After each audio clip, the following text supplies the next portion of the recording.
Even when you feel low, you can still go. Even when you feel slow, you can still go. Even when there's no hope, you can still go. I never answer to no, man, I still go. Go, go, go, go, go, go, go, go, go, go, go, go, yo, go, go, go. Hustle hard, hustle every single day. I'll be making moves till I'm buried in my grave.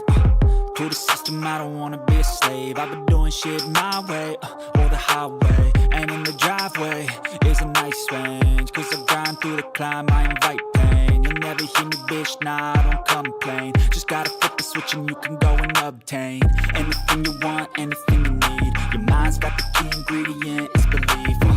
They deceive with the negativity, but I just slide right by that energy. Even when you feel low, you can still go. Even when you feel slow, you can still go. Even when there's no hope, you can still go. I never answer to no, man, I still go.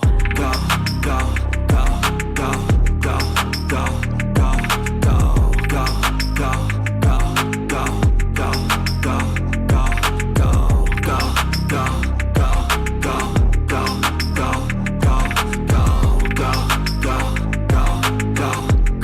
go, go, go.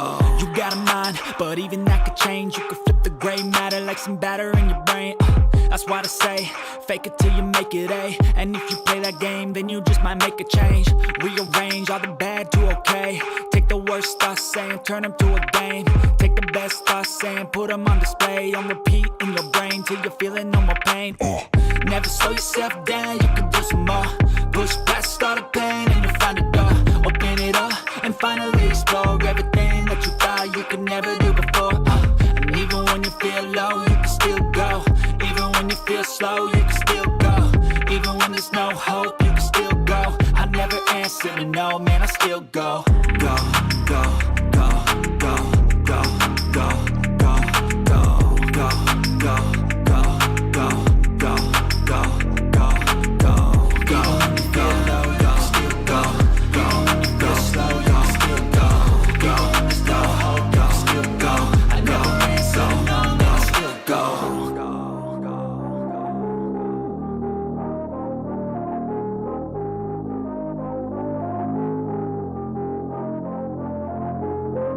What is up, everybody? Are you ready? Are you ready? Okay, you know what this last song means. Go get your snacky snacks. Go get your drinks. And if you're going to do a little smoky smoke, get that too. Because we are going to be reacting to the first episode of the LolCow podcast.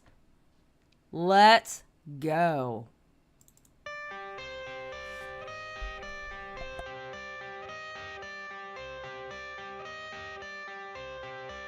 I got the cash in the bag, stadium packed. Born a rock star in this life, gonna live it up on the attack. Baby, I'm bad, I just wanna get caught up in this life. I'm crazy, I'm mad, doing no cap. Only God wants you, better go live it up. Cash in the bag, stadium packed. Baby, I'm bad, yeah. Baby, I'm bad.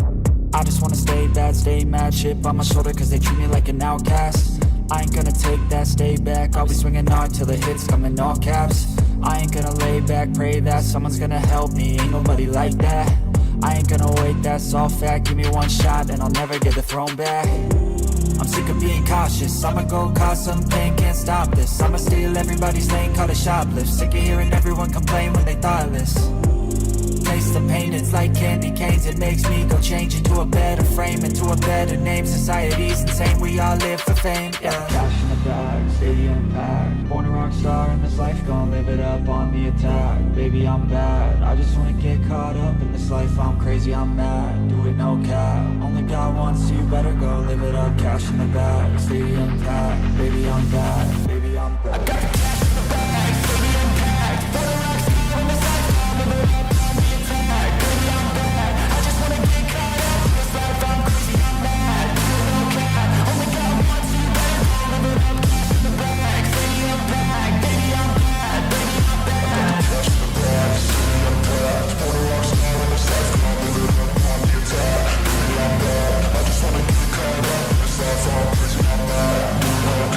Only God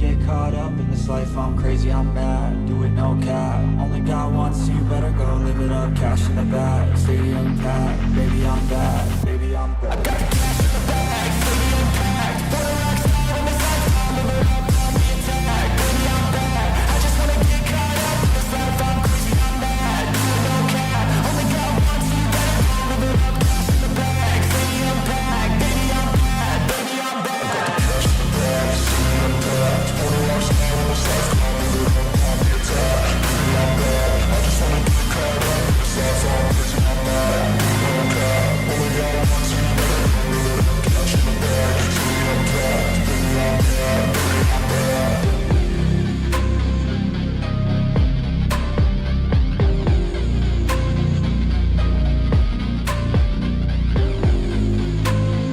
I'm bad. What is up, you scoundrels? How are y'all doing tonight? Sorry about the late live. We just got finished, oh my God, I can't talk. What is wrong with me? We just got finished recording our 34th episode for the broadcast that's coming out on Thursday. And the funny thing is, we reacted to the LolCow Live. I keep wanting to call it the LolCow Podcast, but I can't because I keep forgetting they changed the name.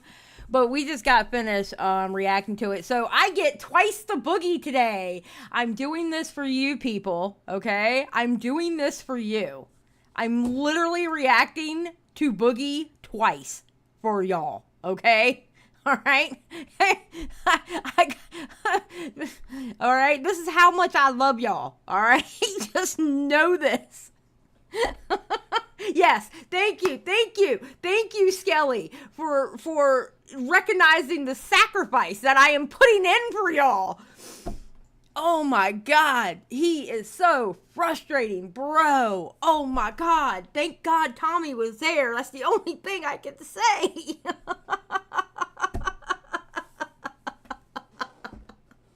Yes, prayer hands for Tommy, y'all. Because I'm going to tell you what, it would have been nothing but, well, this disorder, and I'm taking these meds for this, and I went to the therapist for this, and this disorder, and that disorder, and this oh my God, bro. Oh, there was at one point in the podcast that I literally wanted to just throw my computer. But Tommy stopped it right at that point, so, like, he was getting fed up, too. Gaming Witch for 10. I never said that. Boogie, most definitely at some point. Gaming Witch, thank you for the 10. 07's in the chat for Gaming Witch. I appreciate it. Thank you so much, Gaming Witch. I love how you support this channel so much, and you support this community. I appreciate you. I really do. I truly appreciate you. I saw that podcast. It was like listening to a loop. Yeah, but you know what, though? It was good. I thought it was a really good episode. I really do. And you know, I have to admit, and I don't know much about Wings, but I still say, I think the boxing match did good for Wings. Because I came out of that podcast, listening to that podcast, kind of liking Wings. Honestly. You know? Oh my God, D-Max is... Okay, there is one edit that D-Max did in that podcast that I wanted to cuss him out for. And when it happens, I will let you know. I wanted to cuss him out because, you'll see. Gaming Witch for 5. I'm surprised Tommy didn't just snap and tell him to stick the knife. True, Gaming Witch. True. Dat Girl for $4.99. First time super chatter, but oh my God, just catching up with the Boogie stuff, and man, it is insane. It is. It absolutely is. But it was good.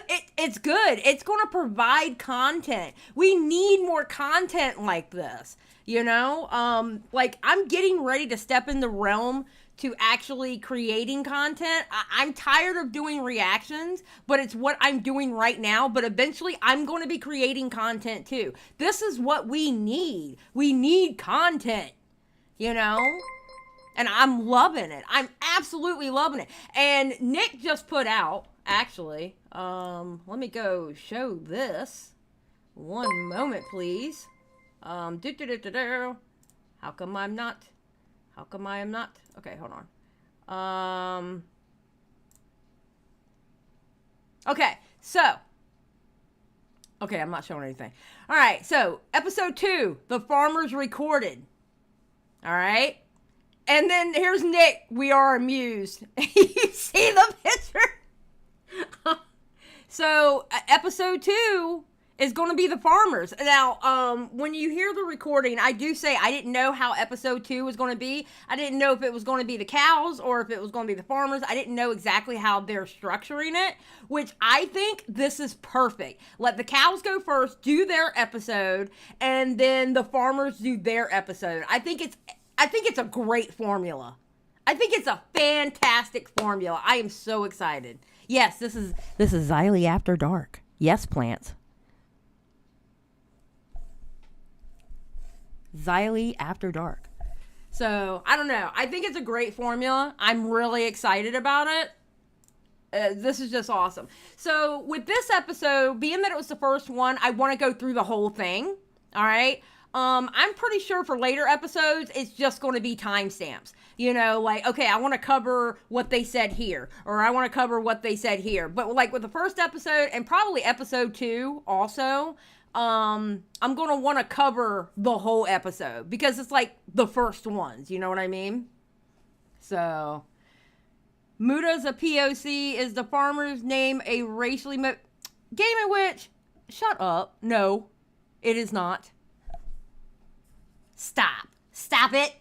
Listen, this is a Christian mingle chat. We're going to behave up in here, okay? This is a Christian mingle chat. We are going to behave. All right? With y'all's ADHD ridden asses. Come on now.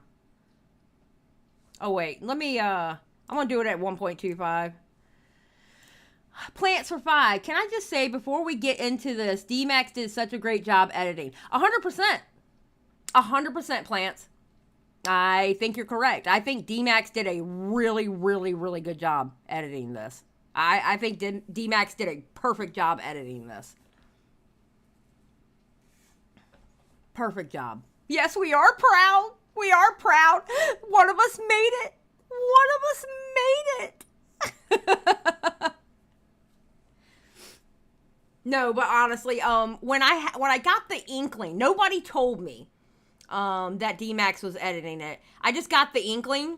So I messaged D-Max and I would like to say I didn't tell anybody. All right. I would like to say I did not tell anybody D-Max was doing it. But I asked him and he told me the truth. And I was so happy for him. I really was. Because I knew that's what he really wanted to do. Because I think he said it in Netpeckers in his podcast he has with Peepaw. He said something about editing it, like let him edit it or whatever. So I was really happy for him. So I'm happy. It's a good thing.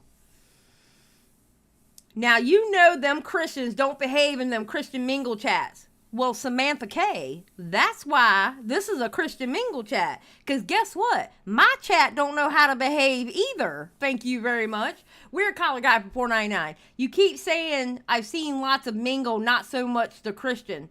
Weird Collar Guy. That's all I'm going to say.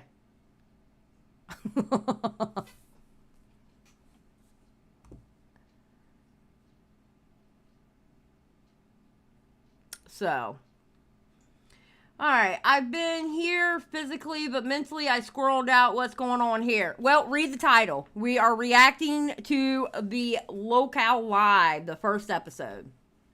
All right, so put a 1 in the chat if you are ready to do the thing.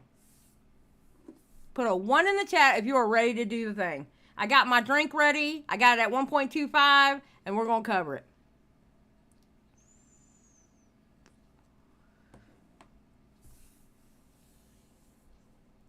Hell yeah. All right, let's do it then. Bam. All right, so as y'all know, the ones who have seen it, it started off with Keemstar at the very beginning. I didn't realize how many people would have been upset with Keemstar at the beginning of this. They obviously don't know this was Keemstar's idea. This podcast was Keemstar's idea. And you know Keemstar, he's going to let everybody know this was his idea. And plus he's going to hype it up because he's excited for this. He's like truly excited for this. And a lot of people had an issue with this intro. And I was like, what? Why? So, all right, let's get to it. And I had a dream. I had a dream of getting DSP, Wings of Redemption, and Boogie 2988 on a podcast. The LolCow podcast. The entire internet loved this idea, except for there was a huge problem. DSP, roll it. Well, that's because DSP is, you know, like, I still wish DSP was there, but with Tommy there also. Could you imagine how it would have been if it was the four of them? Because the way DSP is, and between the way DSP is and the way Boogie is, oh my God. I think Wings would come out looking so fucking normal. Well, Oblivion is a really good game. Just saying. I love me some Oblivion. But, I mean, I guess DSP doesn't like money. Let me tell you right now. If I got offered $50K to do a podcast, I'm there. I'm letting you know now. I'm there. Offer me $50. I'm there. Yeah, probably so, Skelly. Probably so. All right. I have no idea what he's speaking of. I have not spoken with Keem about being on any podcast ever. And remember, I have this sped up to 1.25. Nor will I. There is no LolCow cast.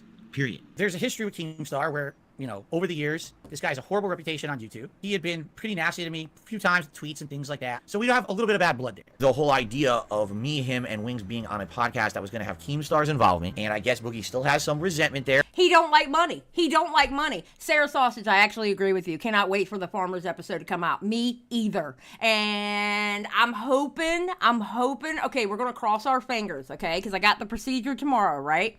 I'm hoping I can go live Saturday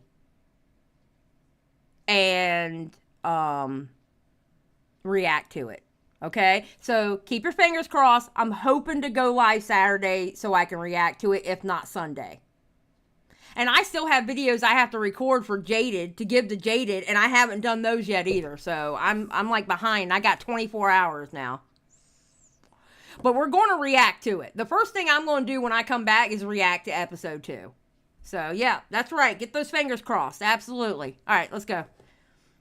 Where he's upset. I cost him and Wings $50,000. I'd rather be miserable. I'd rather stand in the corner and cry all over myself for a living. Which also cost me a $50K payday. Which also cost Wings a $50K payday. True. Now, okay, Boogie complains a lot. I absolutely agree with it. But at this point, that was true. DSP, by saying no, cost Wings and Boogie a $50K payday. He absolutely did. Because, what, you don't like money, bro? Listen, you can work in the real world. Guess how many people actually likes their boss? Very few. In the real world, you work jobs that you don't like for money. For $50K, I would be there. I'm telling you now, I would be there for $50,000. Kiss my ass. I would be there. So he screwed everybody over. I don't like Keemstar. I don't like the content he puts out, nor do I like what he stands for as a person. I think that he's kind of a despicable person. I think you're a big piece of shit too. Just saying. Would never do business with this man. I would never work with Keemstar. So it didn't look like the show is ever going to happen. However, I found out that behind the scenes, DSP and his buddy were working with Wings of Redemption and Boogie to do this show without me. We had been having discussions behind the scenes about possibly starting our own podcast, Boogie, Wings, and me, okay? Here's the truth of the matter from my... Now, you know that would have never worked. You know that would have never worked. Think about it. I want y'all to think about this for a second. That would have never worked. Look who has to wrangle them in now. They need Tommy. They need Nick, Turkey Tom, and Muda to wrangle this all together. There is no way a podcast would have worked with DSP, Wings, and Boogie. There is no way that would have worked. That would have never came about. my perspective, I had been talking to Boogie about this, last year, saying I don't want to do anything with Keem, but if you want to do something with me, just you and me, we could have a conversation. We could do our own show. We could just interview each other just for the benefit of each other's channels, whatever you would want to do. So I called Boogie. I called Wings. We immediately kicked DSP off the show. Hell yeah. But we needed a replacement. That's why we grabbed the legendary Tommy C. Okay, this is my favorite Tommy C moment. Oh my God, this is my favorite Tommy C moment ever. Well, no, second. My first favorite Tommy C moment is when he was talking to Peanut. But this is my second favorite Tommy C moment ever. Roll it. Yourself, you're a fucking liar, you're a piece of shit, you're not a journalist, you don't give it, you're a clout chasing, just another YouTuber, you're no different than anybody else, you don't give a rat's ass, and you can suck my dick! So everything was said. That was my favorite moment. I love it. Love it. Except for in our LolCow podcast group chat, there was a random person that nobody seemed to know. He came from DSP, and this guy went and created all the LolCow podcast socials, and none of us had access to it. And Keem has no idea who the this guy is, and he's been producing the show for 3 months. Pretty much.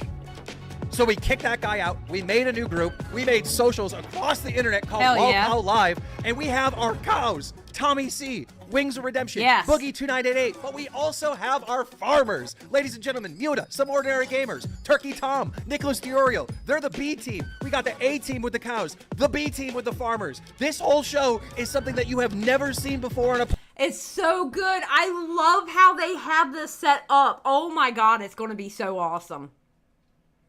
Yeah, Keem's really good about hyping stuff up, Plants. I agree. Keem gets me so hyped. I 100% agree. He does. He knows how to hype shit up. That's one thing about him. He knows how to hype shit up. I'm so excited about this. Shit better work, dude. I'm so excited about this podcast, and it's finally happening. It's happening now. Now, people had a problem with that introduction. Can you believe that? Like, I don't understand. Yeah, Twisted Gemini. Such a fun introduction. Exactly. Because it's finally happening. Do you know how long they've been working on this? It feels like forever.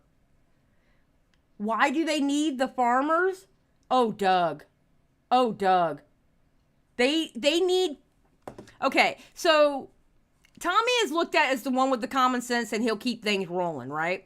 You need the farmers to basically, how do I put it? Like wrangle everything in for people who don't watch Wings and Boogie. You know what I'm saying? Yeah, farmers are the counter to their LolCows. Exactly, Silent. Exactly. We got to do this. We got to line it up again. And on 3, when I say the Poor word Tommy. 3, clap into your microphone. Can we all handle that? All right. 1, 2, 3. I don't know, Do it Mr. again. Gamer. 1, 2, 3. Probably not. You guys line up? Think we're good? I don't know, man. I tried. All right. When I say the word 3, I'm going to clap to my microphone. Okay. 1, 2, 3. Did you... Boogie, did you even attempt to clap? Yes, you can see it on the video if you don't believe me. All right, sure. That's good. Well, if you can see your hands, it's probably easy to line up. All right. Well, Let's we're not start. using an app that does that, unfortunately, but maybe we'll figure it out next week. Maybe there's a way we can see each other. See, me right there, this is where Tommy's a better person than I am. I would have cussed his ass out right there. I'm going to be honest. I'm going to be honest. Tommy's a better person than me. I would have cussed his ass out right there. Not going to lie. Especially after I had just fought with him for 30 minutes before this, and he going to turn around and act like that? Oh, no. Oh, no. Tommy's better than me. I would have cussed his ass out.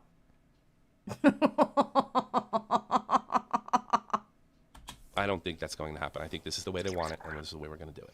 Well, I'm just saying there might be a way for us to backwards engineer still seeing me able to see each Well, other. I think if we won't give them what they probably could want, do you know? live. If this thing gets popular, we probably could do Well, live. it's not as big a deal, Boogie. Like, we'll just do it the way they want to do it, and Exactly. Well, I'm just saying. Wings. I'm just saying maybe there's somebody still else a is way going we to can edit fight. it. So why do you care? Yeah. Yeah, why do Well, I'm you just care? saying. All you got to do is send the video, and that's it. Well, Tommy said I can't see you, so I'm like, well, maybe next week we'll find a way to where you can. That would be cool. That's all I'm saying. I don't know what's wrong with what I'm saying, but I was just saying that maybe next week we can find a Okay, way let me we start can the show. see each All other. right? Let me start the show. I know what I'm saying is wrong. I never do. You didn't say anything wrong. You're... Jesus Christ, Boogie. Oh my God. Boogie is so frustrating during the... You're going to hear me fuss at Boogie a lot during this. You really are. perfect. You're always perfect. Well, far from I have that, to get. but I have to get in a good mood. I have to get in a jokey mood. So you can do this shit all you want. You're not ruining my day. I know that's right. Hey everybody, welcome to LolCow Live. I know you've been waiting for it. This is what was going to be the LolCow podcast. I'm in here with Boogie 2988, who's a real celebrity, and of course the legendary COD player. Oh my God, probably the best bog player in Call of Duty history. Wings of Redemption. How are you fellas doing? Boy. Yes, you do. That's true. That's true. That's something to be proud of. Kind of like this documentary that just came out about Boogie. Hi, Boogie. How are you? We just fought for the last 30 minutes, and you seem to be going through a lot of stress over. Ben said Tommy up to the task, though. If you ask me, you know what? I agree. Tommy is definitely up for this, and I'm really happy for Tommy about this. I am so happy for Tommy about this. They're sitting at 93K views right now, and they've gone up to 10,000 subscribers. I'm so proud of them, and I'm so happy for Tommy. I really am. I am over the moon happy for Tommy, and I hope this does really well. For the documentary, I don't know why, because it was fantastic. Well, it's been a pretty stressful time. I've got Doug, thank you for being a member for 7 months. a lot of stuff that, believe it or not, I'm keeping offline for a change. Really? Going on. I bet you believe won't. it or not. I bet you'll spill it eventually. I will eventually, I think. Yes, you will. Okay, let's just be real. If nothing else, people read about it in the papers, you know. One thing I didn't see in the documentary is you didn't discuss your therapist at all. Are you still seeing the therapist? No, I've actually took a break. Really? Yeah, I started taking a break in June. I would have thought you've Oh, I think you need it. been going there for years. You're doing so well. True. I have been going off and on since I was 15, I think, or 16. I started taking therapy serious when I was 20. But most people go in and out of therapy. Specifically, like people have like. What we saw last week on Twitter, or over the weekend on Twitter, he definitely needs to go back. That's my stance on it. I'm just saying. All right, call me cold-hearted. I don't care. What I've got going on. You learn a bunch of new skills, you learn a bunch of new stuff to do, and then you have to go practice it. And then inevitably people like me will relapse, and then you got to go back in. You got to learn what you did wrong. It's a constant thing. And so I've actually been out of therapy since June. Is that about the time the recording finished or the film finished up? Oh no, I mean that started I think in February, and it's been off and on since February to now. But I took a break in June. It was mostly financial. Therapy's fucking expensive. Man. Absolutely. Yeah. Well, that was one of the things. That was one of the things the film. Me too. Therapy only works if you want it to work. Well, I've had therapy before. And clearly, therapy only works if you do. You don't want it to work then? You just want to spend the money, or? Well, I mean, therapy only works if you want it to work, and therapy only works if you put in the work. And, I can be kind of lazy sometimes, so I haven't always put in the work. Yeah, but I mean, I think... No. Gaming Witch for 10. I think that intro was enough evidence for Boogie to go back. He was just so depressed and dead inside when he was clapping. Bro, right? Thank you, Gaming Witch, for the 10. I appreciate it. If anybody knew me when I was 20... How would you know it worked for anybody if you never put in the work for yourself? True. Yeah, exactly. But I have. I mean, if you knew me when I was... You've had successes in the world of therapy. Yeah, I mean, if you met me when I was 20 years old, Tom, you wouldn't even recognize that I was the same person. Really? I was like such a... Thin and good looking? I was definitely not thin and good looking. Okay. I was definitely just angry all the time. Yeah? I woke up angry. I went to bed angry. I was just miserable from every moment to the moment I go to bed. These days I have a break from the anger. These days I have a break from the misery, and I don't think that would have happened without therapy. Sometimes I can see the positivity, sometimes I can see the light, sometimes I can and be a slightly more positive person, and that all came from therapy. That sounds like bullshit. Wings, how do you think about the what do you think about the documentary? You apparently you got 20. Does he think it's too late? He can go back whenever. I think it's a money thing for him right now, because he said it's a money thing for him, Ferry. So, I think he's saying that it's a money thing, the reason why he stopped. That crypto fucked his world up. Just saying. 1,000 viewers or something like that? I heard 10,000 in a stream. I couldn't imagine having 20,000 people watching me on a live stream. I'm going to be honest. I cannot imagine that many people. Like, holy shit. That's a lot of people in a live stream. Katie, I'm going to go bag some LA 10s. What's up, Maggot? review stream on it, and about 22,000 people showed up to watch me review it.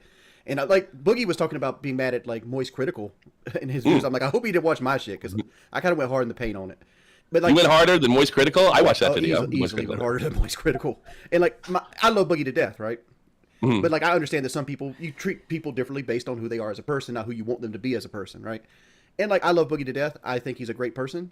But like, I try to be entertaining. I don't. I think he is, like, he might be, like, in his core being a good person, but I think Boogie is very manipulative when it comes to all his disorders and his, just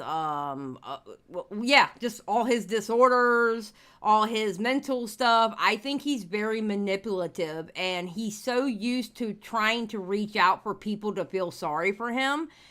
He manipulates people that way, or he tries to manipulate people that way, but he doesn't understand. He's been doing it for so long. You're going to cry wolf for so long that people aren't going to believe you anymore. So when one day you say that you actually have a problem, no one's going to believe you because they've heard it 5,000 times from you. And I think that's where Boogie is. I think that's the position that Boogie has put himself in. Because I think he's always trying to manipulate people by that. And like, one of the ways I try to be entertaining is being witty. And like, so wait a minute, you love Boogie to death, and I can attest for that with my few experiences with you both. How did Moist Critical go easier on Boogie? He basically said that he's a bad person. And then at the same time kind of said, but it's really sad. Okay, I'm going to be honest. All right, so with this scenario talking about Moist Critical, all right, it's funny that me, Bunny, and Eva, we had 3 different ways of looking what Moist Critical was saying and how we felt about Boogie in the documentary, okay? Wings has another perspective, and Tommy has another perspective, all right? I actually disagree with Tommy and Wings. Now, it's not a big disagree. It's not like, oh, they're stupid. Ah. No, it's not. I think it's more of a perspective of when I saw that documentary.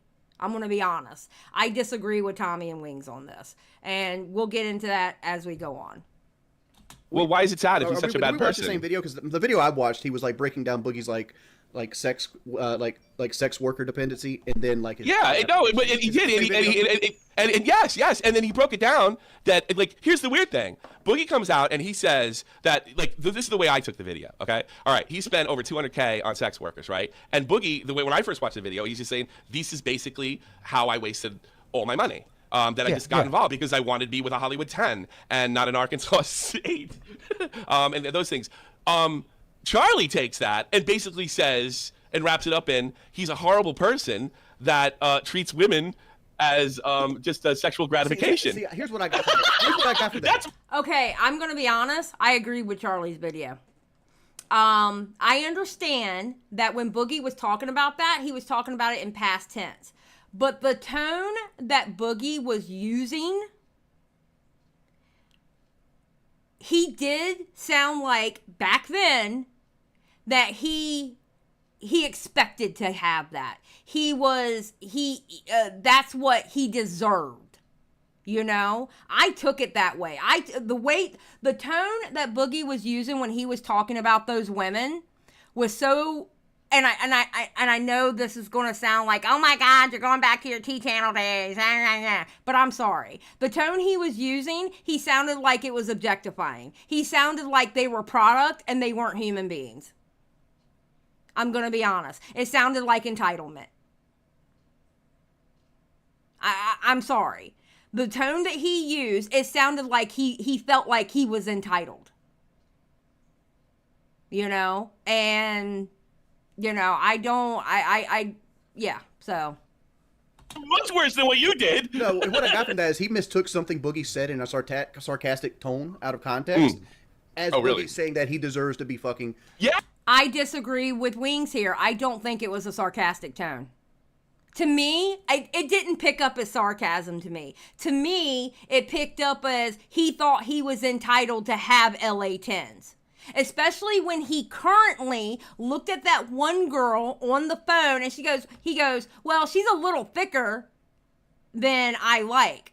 Boogie, who are you to say somebody's thicker than what you like? Now, people like what they like. I get it. All right. But Boogie, the way he said it was so, I don't know, tone deaf. I don't know how to explain it. Like, bro, I'm sorry. I disagree with them on this part. I really do. Maybe it's because I'm a woman. Maybe because of life experience is the reason why I'm thinking this, okay? I don't know. But that's the way I took it. Yeah, like this one's below me. Exactly, Cosmo. That's exactly how I took it. His tone was literally like these women were below me. Well, they weren't too much below you to pay for an autistic kid to go to school or help pay for a nursing degree, sir. Apparently, they weren't that below you. Ugh. Oh my God. Yes, but how did he take that out of context? You and me didn't take that away from it. He took it sarcastically. No, but he took Boogie literally. Boogie was saying, okay, I blew all this money on hookers because I'm kind of an idiot, right? And he took it as Boogie thinks he should be allowed to sleep with LA 10s because he's formerly a huge YouTube star. And yes, that's exactly how I took it. I took it when he was talking in past tense, that's exactly what he meant because he was a big YouTuber and he was making all this money on YouTube and he's the great Boogie 2988. He was entitled to have these LA 10s. Fuck him. That's exactly how I took it. I'm like, I'm watching this, and in fairness to fucking Boogie, and I'm the last guy right now to stick up for Boogie 2988 because you have no idea what an asshole he was before the show, right? Hey, man, I'll be honest, before the show, just so people know, you're a jerk off. I told him there was one thing I really didn't want mentioned, and you're like, you're just trying to manipulate me, and I'm like, no, there's just one thing I don't want to talk about today. You're like, you're manipulating me. Okay, Boogie, why do you even have to bring that up? Because you want the fucking attention, that's why. You wanted the attention away from what they were talking about. God, Boogie, you are so transparent, I swear to God. And what's up, Nuke? You're trying to get out of the that's show. Right. And then when I agreed to it, what did you do? You made one more demand. And then when I actually when we had got two. by that, then why do we record things different? No, I just had two. I got two requests. This is the problem with your whole life. No. Anybody that tries to help you try to sandbag and manipulate. Period, Tommy. Yes. 100%. 100%. And if you give Boogie a little bit of pushback, he is going to go on Twitter and cry like a 12-year-old, bro. I had two requests. There's a content creator who... Don't bring it up if you're going to talk about it, pussy. If you're going to sit there and no, we're not doing this. We're not doing this. We're not doing this. We're not doing this. You're not going to bring this up. I'll talk about him right now. If we're not doing this half-assed, if you told me no and I agreed to it, okay, you're not going to sit there and walk right up to the door. Drop it. I guess if you speak his name, you speak it. Yeah, exactly. You're trying, and you just proved to the entire audience that you're trying to control me. So drop it. Exactly. He tells him before the show he doesn't want to talk about Muda. But then Boogie is bringing it up. That means you really want to talk about it, Boogie, but you don't want the blame for it because you thought Muda said for y'all not to talk about it. You really wanted to talk about it, but you wanted that blame to fall on somebody else. Get the fuck out of here. Get the fuck out of here. I saw about half of it, Silent. I haven't finished it yet. But the half that I did see with Mike, it was really good. Yes, victimhood manipulation, 100%, Ben. Well, I'm just saying. So let's get back to Charlie. There's two things I didn't want to talk about today. And you're hoping I talk about it so it can give you an excuse to walk off the podcast. No. Well, period. There you go. Then let's start. Well, then drop it. Drop it. Okay, good. I'm gonna do a Boogie does. I'm gonna do a Boogie does. Somebody that doesn't do this here. Like, Boogie, can we start over then? No, let's not. No, this is perfect. This is perfect. Then, but let me ask you this, Boogie. When you were spending that money on those women, did it never cross your mind to like maybe pay the house off? That's a great question. Thank you, Wings, for asking the question. But then here comes Boogie. Yeah, but you got to remember, I was suicidal back then, so I didn't think. Did you ever think that none of them were LA 10s and you're fucking fooling yourself? Oh yeah, I knew that. No, I always knew that. No, because I was suicidal, bro. Everything has an excuse. Everything. He was dumb with his money. That's what it was. He was just dumb with his money. People go through that. Yeah, but it sounds good on the video. Skelly, delete that. Damn it. No, you're not, Skelly. No, you're not. I do not condone that. Video, if you're saying they're LA 10s, right? I mean, again,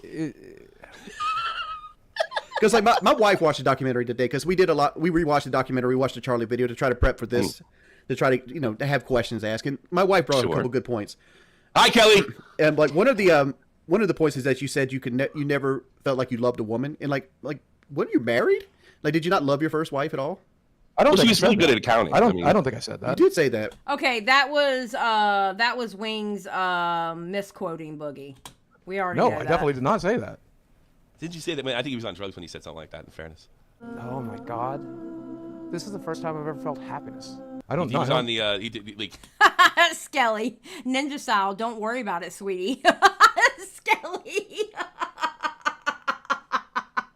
Skelly, you crack me up. You really do crack me up. You're a pain. I'm going to be honest with you, Skelly. You are a pain in my ass, but my God, you crack me up. You really do. Oh God, you're funny, dude. Boogie had the greatest idea, like the best idea ever. Nothing else. Therapy hasn't worked for me, so let me do hardcore drugs.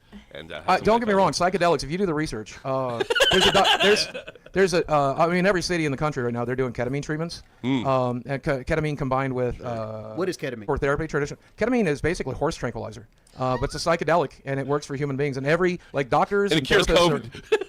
Well, no, what it does do, actually, it does help with PTSD. It does help with childhood trauma. If you do the research, like it's out there. You can watch a documentary. I used to know this bitch that used to like get horse like antibiotics because she couldn't afford to go to the doctor.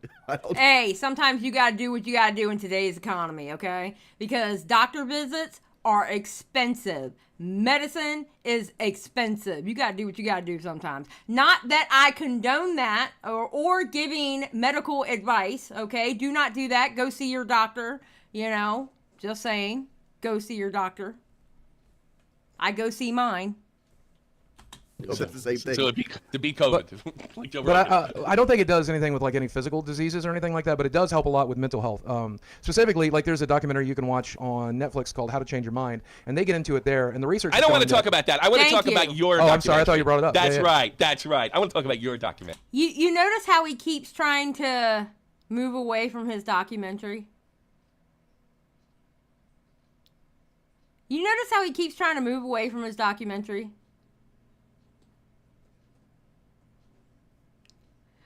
Well, in my specific case, I found that research to be true. It seemed to create some neuroplasticity in my brain, and I did 3 sessions in the next 2 weeks with my therapist, and I made more progress in that period of time than I think I've ever made. Really? So that quote, I think, Wings, what he said was, "This is the first time I felt joy." That's what he said. Yeah, that's what I said. I don't think the first time you ever fell in love. Wait, what? Happiness. I might have misquoted it. I'm sorry. Yeah, that's what I'm thinking. Okay, fair enough. Yeah, I mean, Wings messed up the quote. I mean, it's no big deal.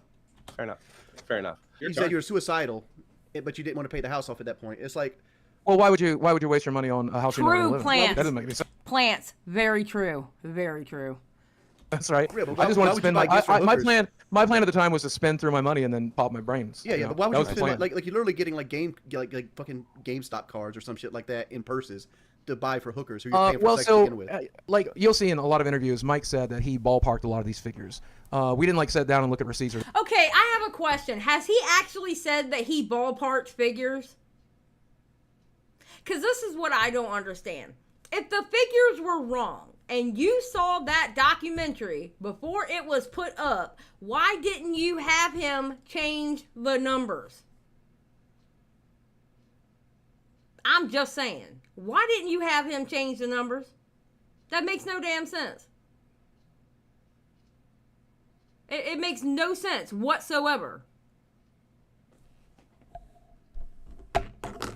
No, I haven't, Shatter. I don't know who that is. There was no GameStop gift certificates. There was no gift certificates or anything like that.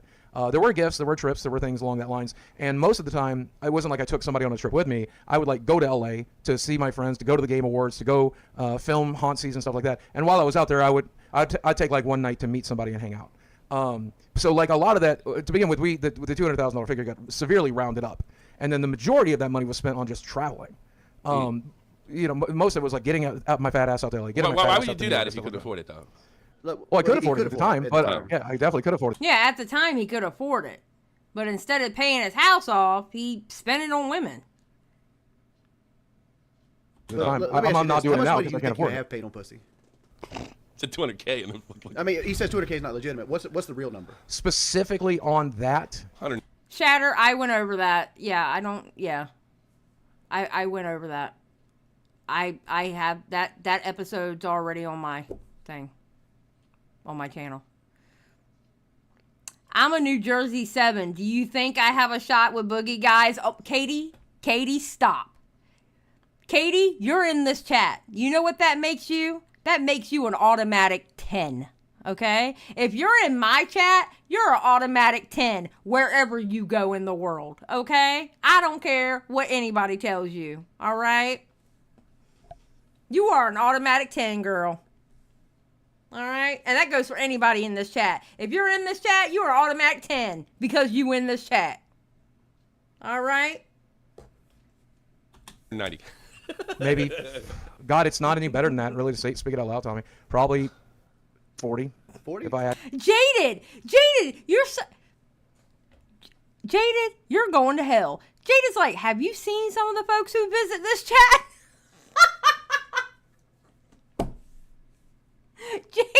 Jaded, this is a Christian mingle chat. We love everybody in here, okay? Okay? We love everyone here, all right? Spread the word and the gospel. Damn.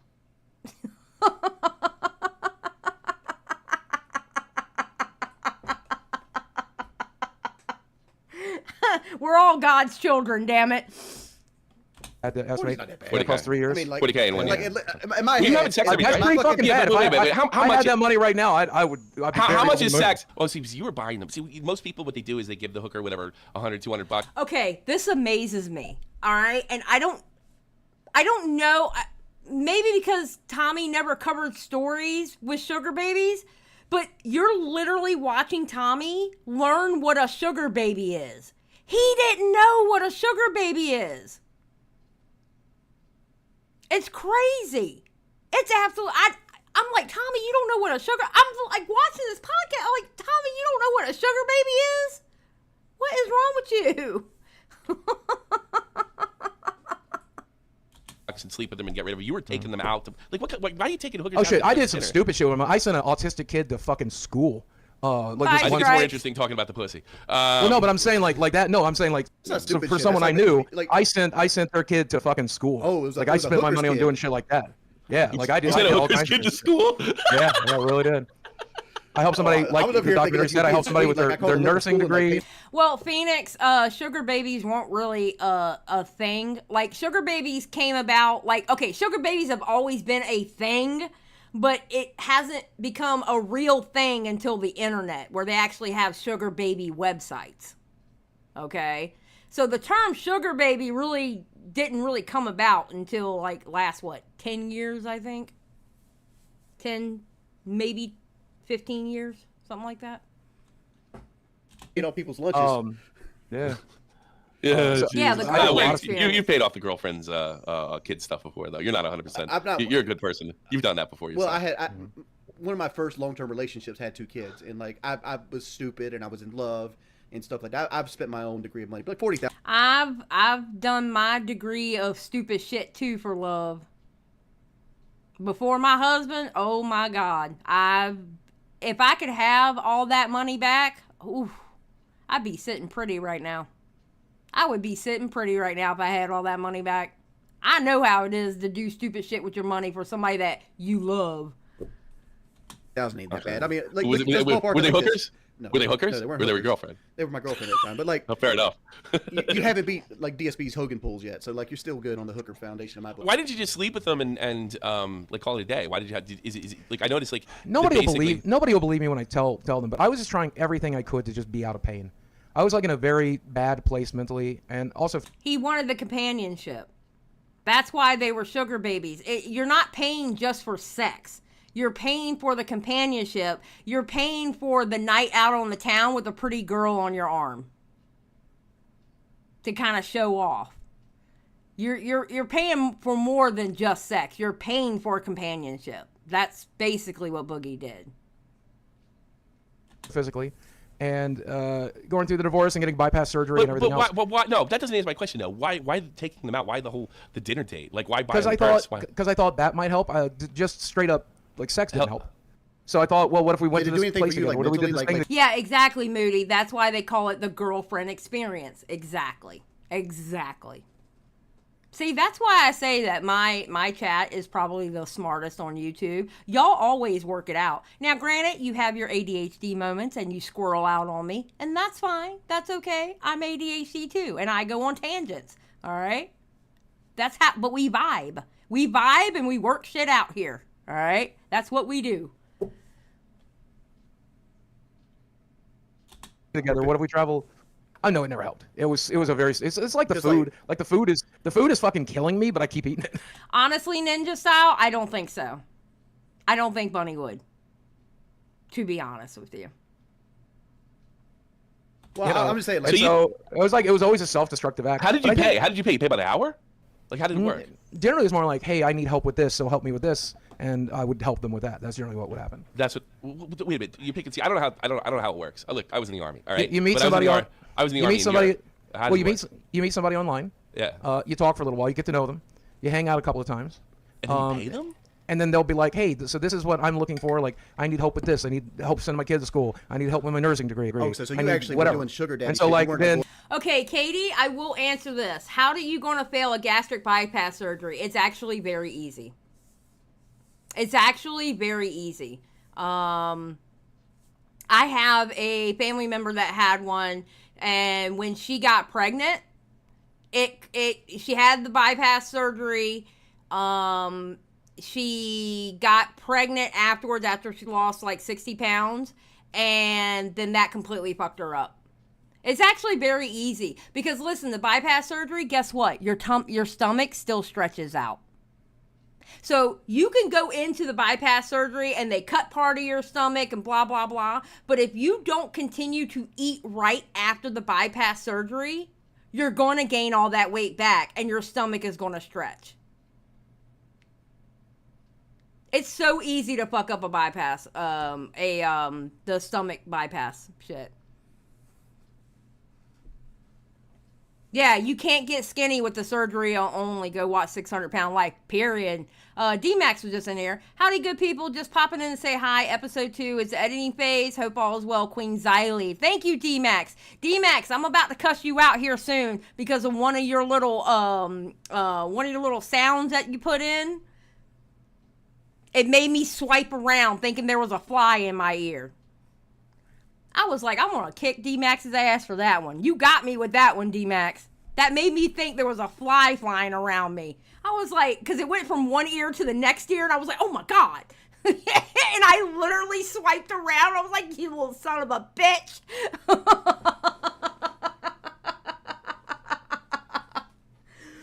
Oh, man. And I forgot to go into your DMs and cuss you out for that. But I meant to. Just know. I meant to go in your DMs and cuss you out about that. Because you literally made me swipe around thinking there was a fly near me.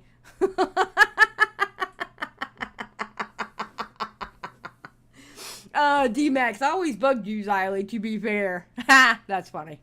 True. Going on, like, skip the game. Right. There you go. But it said sex workers. One girl, you actually cured some girl sex work. I mean, it still is. I mean, it's... I guess. It's actually... Yes, it's sex work. Bunny actually explains that when y'all watch our react to it on Thursday. It was actually a really good conversation with Eva, Bunny, and I about this podcast episode. So I can't wait for y'all to watch it. It's coming out on Thursday. It sounds more like you're being fooled. Now you're paying for a sex. Like I'm thinking you're so applying did you ever get a for someone. about this? Have a good night, D-Max. I'm sure it'll be great. My Do it? love. Not really. I mean, like, you know, there's people I knew for a long time, but it's not. It's none of it's like an ever actual relationship. It's nothing like what I have so now. weird. You know? Most No, people it are was going up looking like, I companionship. want a blonde, I want her to be 5 foot whatever, I want her to be this thin, and you're like no one ever hears about like some hooker's fucking kid or anything. Or Do you know what it is? Do you know what it is, Tommy? How And did this that is- happen? That's what I want to know. How does this happen? Most people go on for sex. Like you went for something else. That's interesting. Companionship. I mean, I'm not trying to make excuses, but I think the mental state I was in was I wanted to feel useful. I wanted to feel appreciated. I wanted to feel like a good person. And doing that let me feel like those things. Boogie's one of those. I guarantee you Boogie's one of those. If he helps you out in any way, you owe him. You perpetually always owe him. Honestly. So basically, okay, so let me get this straight. You would solicit a hooker online, and then you would treat him like a girlfriend? No, he was. Well, no, he's sugar babies. Yeah, it's a completely different thing. Yeah, but that's what you said. The thing they said it was sex work. But It is sex work, Tommy. Sugar babies are sex work, but it's like Moody said, it's like the girlfriend experience. It's for companionship. It's not. Some people just get sugar babies just to talk to them. They buy them things, and it's just to hang out with them and talk to them. Sometimes sex isn't even part of it. Yeah, at the end of the day, it is a variation of a different thing. Like, you know, like there's high-end delicious chocolate and there's like low-end fucking Milky Ways or whatever. Yeah. Right? Like it's a difference between the two. So if they were better looking or like more relationship Well, one's worthy? about sex and one's about companionship. Like in the Exactly. All right. Thank you. He finally fucking said it. I'm sitting here screaming, it's about companionship. He wants to be a family man, but knows it's too late. It's not too late for him to be a family man. It's not too late. And he did that escort shit, oh God, what'd they say, from 2014 to 2018, I think they said? It's not too late for him to be a family man. Do you see how young his girlfriend is? What? I mean, not too late. All right, I can get that. In the I can documentary, you're like get that. scrolling down like a page of women. Are those actually women on like the sugar baby and stuff? Ugly bitches, by the way. Ugly broads. Oh my God. Is that an archetype? I'm just gonna let that one go. I'm just gonna let that one go. No, he's not married. He's already divorced. There? 'Cause I didn't see Arkansas. Yeah. That's pretty much what you expect to see in Northwest Arkansas. You're pretty much accurate. Yeah. I mean, 'cause those are like Monk Corner 4s, like a lot of them. Yeah. You might understand why I was How much are traveling. those girls per hour? I'm interested. I wouldn't know. How do you not know? You're on the fucking website. Because none of them, what I did was nothing like by the hour or anything. None of that was by the hour. What did you buy? Yeah, exactly, Poos. You're exactly right. Were you actually expecting Tommy to say something nice about those women?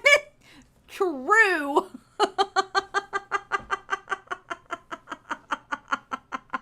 True. Listen, it's Tommy. Tommy's going to be Tommy. Listen, you know what? I can watch somebody and be completely entertained by somebody. It doesn't mean I go with every single word that they say. It doesn't mean I agree with every single thing that they say. If you're the type of person that you have to watch somebody that you have to agree with every single thing they say, you live in a fantasy land. Okay? You live in a fantasy land. I have friends, IRL friends, that when it comes to like, say, politics, we are on very opposite ends of the spectrum. Very. But they're still my friends. You know what I'm saying? You know, I can be entertained by people and I don't agree with everything that they say. And I'm highly entertained by Tommy. I think Tommy is very entertaining. You know, I think he's very entertaining. I love me some Tommy. Gaming Witcher 5, like the stream, y'all. Yes, please like the stream. And if you're not subscribed, please subscribe. We're trying to hit 10K by the end of the year. I doubt we will, but you know what? Let's get as close as we can. Okay? Just saying. What program did you buy? What do you mean, what program? Like, all right, you didn't do it by the hour, but what did you buy? Like I said, you would. Oh, and go buy candles from Gaming Witch. Look her up on Twitter. Go buy candles from Gaming Witch. When I get paid by YouTube, I'm buying some Christmas presents from her.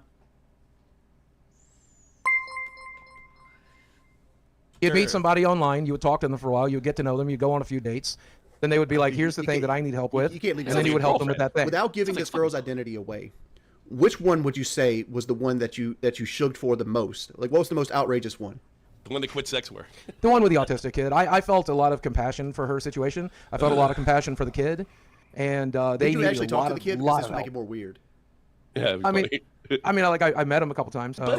Flag on the play. Flag on the play. I'm calling a flag on the play right now. Okay? No. There was... Why? Why did you meet that child? No. Absolutely not.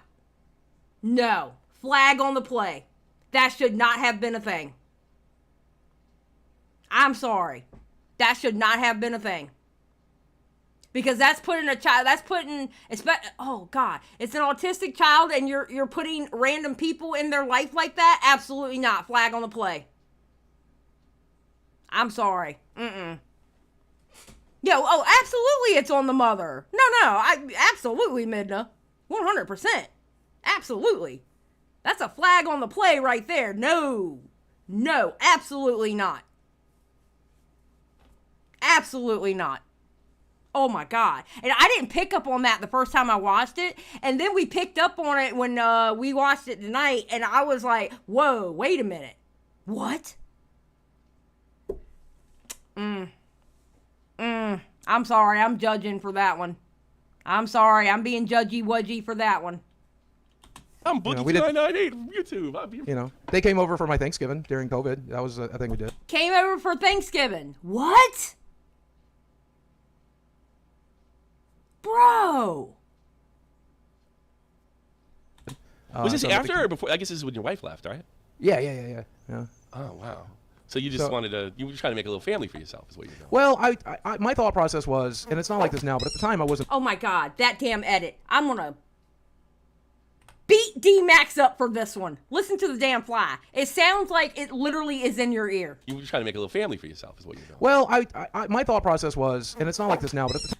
It made me think there was a fly around me, and I literally, as the same time Wings did it, I literally was swiping around thinking there was a damn fly. Okay? So D-Max can literally kiss my ass for that edit. Okay? I'm just saying. D-Max can kiss my ass for that edit because he got me. He got me with that one.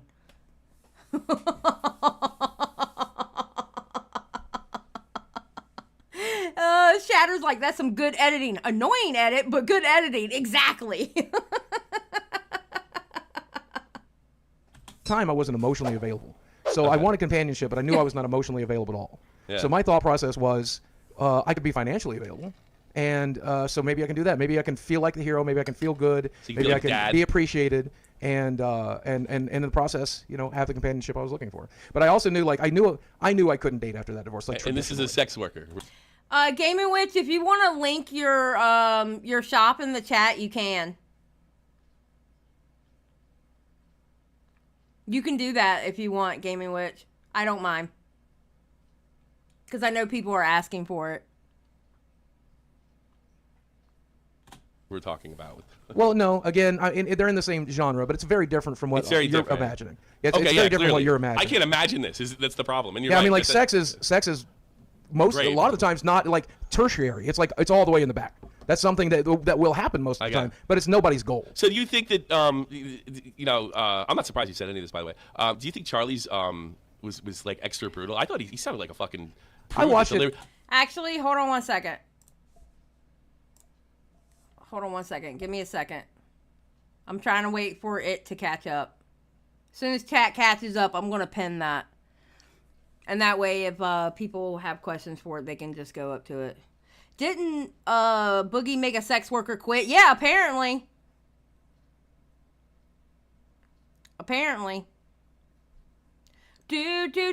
Waiting for the chat. There we go. And pin. And I think we have it pinned. Yes, we have it pinned. Okay. I just wanted to make sure to pin it. That way, if somebody didn't catch it the first time around, they can see it at the pin. All right, and let's go. I think he sounded like a prude that deliberately took you out of context. No, that's what it sounded. I think you're afraid to say that. I'm not afraid to say that. I watched it sounded on. like he deliberately took you out of context. And while you were saying this is all the stupid stuff I done with money, he took that somehow, some way as I demand women, I deserve women, I'm entitled to LA 10s. I don't know. I'm sorry, I took it the same way. The tone that Boogie used, that's exactly how I took it also. Now, granted, it could be a perspective type of thing. It's not one of those like earth-shattering things like, oh my God, I can't believe Tommy and Wings believe that. It's not that. But for me personally, when I heard him talk about the women in that documentary, that shit hit me wrong. It didn't, that tone he used, it hit me wrong. Sorry.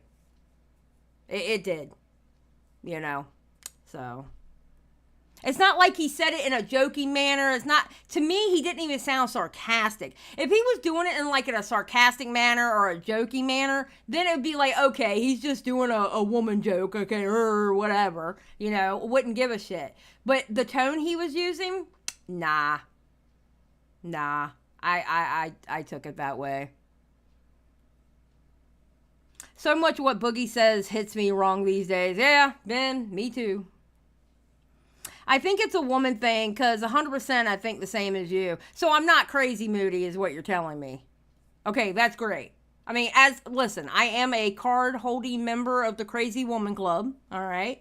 I'll go ahead and admit that. I have no problem with it, all right? At least I know I'm somewhat sane that other people see it too, so...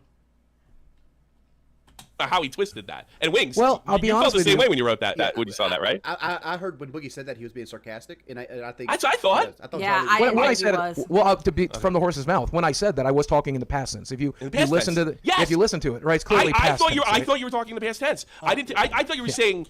Nobody questioned if he was talking in the past tense. All right. I definitely knew he was talking in the past tense. Again, it was the tone that he was using.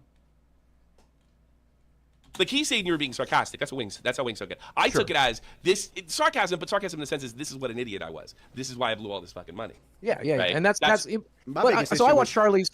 My biggest issue. I watched Charlie's video on live right? Yeah. I mean, Charlie's got like a dildo collection. He spends his money the way he spends his money. Like, I mean, true, he does. Okay, listen. If you got the money to spend it on stupid shit, you got the money to spend it on stupid shit. You can spend it on whatever you want. Okay, you gotta, because a lot of people don't think of the future. But then again, I'm pretty sure Charlie is better with his money to where Charlie has fuck you money. All right, he can spend it on a dildo collection if he wants, because YouTube isn't his only source of money. You know what I'm saying? He's got fuck you money where he can do that. I'm not here to judge Charlie, right? But he's not going broke either, right? And I'm a huge fan of Charlie, so I might be a little bit biased. But here's how I took He Charlie's thinks you're video. a bad person that walks up to the door to abuse women. How can you think he's okay? Come on now. I don't even think that about you. I don't know, man. I don't like you and I just argued for 30 minutes. I don't have a bad bone in my body for you. Yeah, I don't have a bad bone in my body. I can't hate because I know you're fucked up. I can't. True, Ben. Boogie diversified into shit crypto coins. True. That is a fact.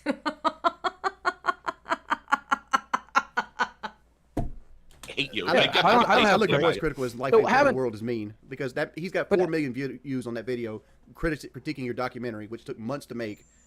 Yeah, and he's gonna make like, more money than anybody in this. I watched Charlie's video, and I enjoyed it quite a bit. But he did go in really fucking hard, and I do feel like maybe he misinterpreted some parts of it here and there. But here's the thing: when you put a piece of art out in the world, me and Mike Klum had like a 3-hour conversation about this. Fair enough. And like he had to talk me off the ledge. God bless Mike for that. I would really like to talk to Mike about the documentary. I would really like to talk to him about it, because I want to know about those numbers. I really do. I want to know about those numbers. I don't know why. I'm still pissed off about the numbers. About Boogie going around saying that those numbers aren't correct. but yet he was okay with those numbers being on the dock. Like, bro, what? But we were up to like 4 o'clock that night after Charlie's video dropped.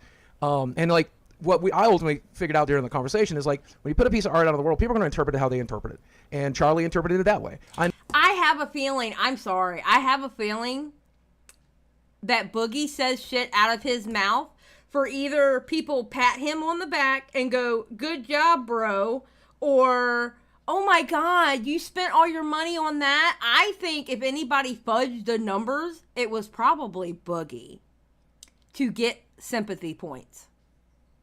Because I still believe he told Keem that girl was 18. He probably did it. Now, he might have done it in a sarcastic tone, and he might have been just joking, and they didn't pick up that he was joking. But I believe it came out of his mouth. I do. I still believe it came out of his mouth.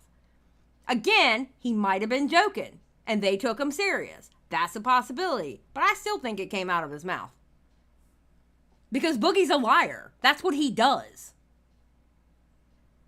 I know what my intentions was with it. Mike knows what his intentions was with it. But it doesn't matter what your intentions are. Well, don't you think he's a little bit phony? Does he think he's being a little bit phony? Because one hand he's saying, no, I watched this and it's really sad. He starts and ends the video off, and in the middle you're a bad person. Well, why is he sad about a bad person? I don't know. I don't get that. At the end of the day, he might just be leaning into the showbiz aspect of it. I do wonder. Pooh says, Boogie went into this saying people were going to hate him, and yet he didn't treat every stage of the documentary seriously. Something doesn't add up. Exactly. Nothing ever adds up with Boogie. Nothing ever adds up with him. So you are saying he's a phony? That he's I'm not saying he's I'm not just saying he's a jumping on the phony. I'm bandwagon. saying he's an entertainer. Let's take Keemstar, for example. I'm going to talk shit about Keemstar. Love to do that, okay? Keemstar genuinely is a good person. I hate to admit that. But I've spent enough time around Keemstar to where I can tell you he cares about people. I'm going to be honest. I have to say the same thing about Keemstar. He actually has helped me out a lot. In times that I didn't think he would help me. And I didn't even ask for the help. He's helped me when I haven't even asked for it. But he still helped me. And he didn't have to. I have to admit that. And sometimes he helped me and he didn't even know he was helping me. You know? So, I have to say it. Now, is Keemstar a little shit? Hell yeah, he's a little shit. I cuss him out all the time. Remember last year when he used to come up on panel and I'm always cussing out Keemstar? Remember that? Yeah. He still does shit things to this day. He's a little shit. We all know he's a little shit. It's Keemstar. He made a career out of being a little shit. He made a whole ass career on the internet to be an asshole. Thank God he found Brantley, because I think Brantley calmed his ass down, to be honest. I think Brantley has been so good for him. Really. I really do. I think she has been so good for him. I'll die on that hill.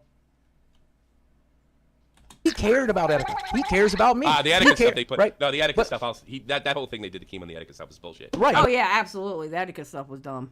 But what I'm saying, I wouldn't say he's a nice person. But Keemstar will play the bad guy online as much as he can, and he can be an actual bad guy quite a bit too. But he will hype it up 10 times, 20 times for the entertainment value, because at the end of the day, yes, Keemstar is a really good hype man. He is a very good hype man, especially when it's about entertainment and entertaining shit. Oh, he's such a good hype man. Remember how many fucking, like, people's live streams he would go on just to hype it up or just to start shit so he can leave and let people talk about the shit that he just started? That's what he does. Yeah, he's a showman. Exactly.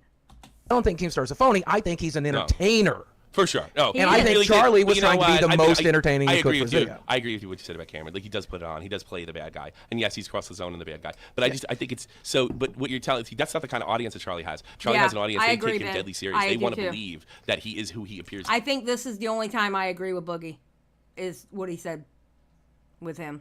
I agree. to be. Well, I think, And it just, again, like, he I think is. that it sounded like a weird contradiction. I feel bad for this guy, yet he essentially thinks you're a misogynist. Like that's Yes, literally hint. what he's kind of, without using the. Yes, hint. That's exactly what he does. He walks into the door with a lit firecracker, tosses it, and walks out. That's exactly what he does. And he loves it, and he giggles, and he rebels in doing that kind of shit. He's a little shit. Keemstar is a little shit.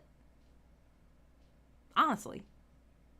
The word, a narcissist. I mean, he might actually you say are a that. narcissist. Like I That's said, fair. But yeah, I think I'm finally able to admit that I'm a covert narcissist, and it's something I'm working on. No. Really, Boogie? Are you? Really?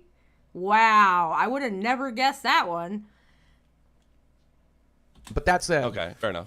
I think Charlie absolutely probably thinks that, but has hyped it up a little bit for the video, right? Like, you know, like so. one of his classics memes is when he's like, "Woo!" He's probably not that excited. He's being sarcastic for entertainment value. Maybe that's what he was doing. I don't think here, it makes any sense. but I don't think he I do feel think bad there's a for grain you. of truth. I think there's a grain of truth that he thinks I'm a piece of shit. Yes. And here's why: because I am kind of a piece of shit. You think? I mean, I think you are. I'm not gonna lie. I think you are. I think there's potential of you, cause I'm gonna be honest. This is how I really feel about Boogie, because I'm like slamming his ass. All right, look, this is how I really feel about Boogie. I think deep down inside, in his core, he is probably a good person. But the problem with Boogie is he has been wallowing in sorrow for so long. It's taken over. Him wallowing in sorrow has taken over to where he doesn't even know who he is anymore. Honestly. I think that's what's wrong with Boogie. He doesn't even know who he is. He doesn't even know himself anymore because he's been wallowing in sorrow for so long. You know? Yeah, it's weird because how can he be both self-aware and completely blind to shit at the same time? Exactly! Exactly, Mater! Exactly! And he's lost in the pity sauce. Yes! I bet you deep down inside, he's probably actually a nice guy. He's probably actually a good guy. But he's been doing this shtick for so fucking long, he's lost.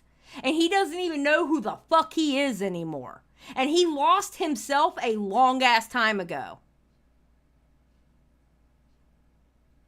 He lost himself a long ass time ago. No, we did not, Wookiees. And nor would I play that with this. Mike Klum said it best: when he was a fat, jovial guy with bad teeth, it covered up all the narcissistic tendencies. Now he's lost weight, got veneers, and everyone can see it now. You know, Moody, that's probably correct. That's probably correct. Yeah. Yeah. I don't know, man. I hate seeing a human being be like this. I definitely fucked up. I did some really stupid shit. I don't think you're a piece of shit, but you're manipulative. Talking about being manipulative, Yeah, I mean, piece of shit. I think what's that comes up with that job cohort. interview. You are here today because you are seeking employment. Yeah, I am disabled. Downside of that is I am extremely depressed. I have no references, no work history, and no education. When you Google my name, you might see rumors that I beat my ex-wife and I am also a pedophile. Should mention I'm also a felon. What's the nature of your felony? Aggravated assault. I did work in the porn industry for the better part of 7 years, so I mean... Be real with me. Do you really think it would be a good idea to go to a real interview and reference porn? It depended on the job, I would think. Okay, that was kind of a funny line. That was a funny line, I have to admit. I did kind of chuckle at that. I thought that was a work. No, I thought it was a work too. I thought it was a fucking actress you know, pulled I'll in. tell you what it was. It was him trying to get out of this fucking podcast. He went into that interview, sitting there telling everything that you should say in Well, an again, interview. I didn't want to get out of the podcast. You didn't want to work. You didn't want to work. You didn't want to No, work I'm there. here. You didn't want to Like, work. if I didn't want to work, I wouldn't work. Yeah. No, but there, I'll tell you what actually happened, and Michael confirmed this. We went into it with every intention of, would it actually be possible to get a job? That's the fingers crossed, right? And so we do, like, before the cameras are rolling, we sit down and we talk a little bit, and it's very clear from the get-go, this company has no interest in me. Yeah. So we basically decided to... He told him you were in the porn industry. So they made it a bit. So that whole part was a bit, basically, is what he's saying. Right, I decided to do the Andy Kaufman thing, which is just try to be fucking hilarious. I'm telling y'all now, Bunny hates when he says Andy Kaufman. It's hilarious. Bro, you're not Andy Kaufman, like, whatsoever. You will never have that comedic genius to yourself. Never. Never, never, never. That's one of the things maybe you need to stop trying to do. Maybe that's the reason why people don't take you serious, because you're trying to pull off something that you don't have the range to do. Yeah, I know he did. I know Muda called his ass out for that. That was hilarious. Because we already found out that this shit's shut down. Like, this is a non-starter. We are here and we are wasting our time. There's nothing this company has. No. Charlie thinks you sandbagged it. Charlie thinks. Yeah, I know that. That's how I said it. I kind of thought so too. Well, that's what it looked like. It looked like that's exactly what it looked like. If we didn't know that there was a prior conversation before where they're going to turn it into a bit, we don't know that. The only thing we know is what we saw. And that's exactly what it looked like. It looked like he sandbagged it. It looked like he just said, fuck it. I mean, that's what it looked like. There's some film on the cutting room floor that happened in between some of the conversations that we've seen. Yeah, there's the extended cuts, which you can see, but then there's also stuff that was said when the camera wasn't even rolling. And so at the end of the day, it was a real job interview. We went in there in the hopes that this company would be able to do something for me, but it became abundantly clear almost right away that the most this was going to get to be was a good mock interview, and we practiced. Well, see, that so I doesn't make pulled my any Andy sense Kaufman because shit. that doesn't make any sense because at one point the woman says to you, "Do you think bringing up porn would be a good idea?" Well, she was trying to like train me. Like that's what they do. Oh, that was what it was. Yeah, they're basically like a headhunter. So Charlie misunderstood. They're going to send you on interviews. Yeah. So Charlie misunderstood that because he took that as you were. I misunderstood it too because I didn't know about the other cuts. You were trying to sandbag the whole thing. Yeah, that place is basically like a headhunter place. Once they like approve of you, then they'll send you out to companies that need that kind of person. And so it was basically a mock interview. You had the greatest response of all time. I got to be honest with you, Boogie. Do you know what you said? Do you know what you said was brilliant? When she said to you, do you think that would be a good idea to say on an interview? And you just look at your hands and look up and say, it depended on the job, I would think. That's the correct answer. And you're not wrong. You're not wrong. That's the funniest part. You're not wrong. There is another video that will go live on my channel a little bit, but we worked with this guy who was like a fitness trainer, right? Gotcha. And Mike explicitly said the opposite on the podcast. They didn't talk ahead of time of Boogie making it in that bit. I gotta finish that podcast. That's why I want to talk to Mike. I really do. I would love to talk to Mike, but I want to finish that podcast, and I think there was somewhere else that he talked to them about the documentary also. I want to watch those because I have questions for Mike. I really do. Based off of what Boogie said. Almost immediately we realized it was not a good fit. This guy is used to training like athletes, and I can't do a fraction of what he wants me to do. Yeah. He's like, oh, let's do 1,000 push-ups. Let's do like 10 million fucking setups, right? And I'm like, dude, I can't stand up. And so that one also comes across as, when watching it, it's pretty clear that I'm kind of like... I feel your pain. It's not in the actual thing. I feel your pain here. It's pretty clear that I start trolling that guy like right away. Like I'm fucking with that guy from once I realized that this isn't a good fit. Yeah, why not just have fun with it, you know? I mean, I remember getting in a fight with a personal trainer because he wanted me to do things I couldn't fucking do. I'm like, dog, I'm 400 pounds. You want me to like do sled pushes into fucking crunches and all this other shit? I'm like, dude. Do crunches, pussy! Get out and put punches in front of pussy! I can pay somebody less money to count to 10. I need you to customize me a fucking workout plan. That's what I pay you for. Well, I'll tell you, so I've done... I mean, true. Wings like, look, dude, I'm 400 fucking pounds. Like, really? Seriously? Personal trainer, and I've done physical therapy. And they were night and fucking day. The personal trainer was like trying to push me like an athlete. The physical trainer was just trying to help me get better. And so the very first time I went in and did, physical therapy, we did like a fraction of what I would do at the gym just when I was swimming last year, right? So I at the end of it, I'm like, I feel like I didn't get my money's worth today. Cause Moody, do you mean the documentary? I can tell you now, when I subscribed to him, he had 9 subscribers. Because physical therapy is fucking expensive, man. And I'm like, I don't feel like I'm getting my money's worth. I know, I've done it myself. It's a bunch of not as expensive as pussy, but it's pretty expensive. And so he says tomorrow you're gonna feel it, and he was right. And what that physical therapist did was he targeted my problem areas. Yeah. He had like 9 subscribers when I subscribed to him. It's amazing how much he's grown. But it was a good documentary. It was good. It was well done.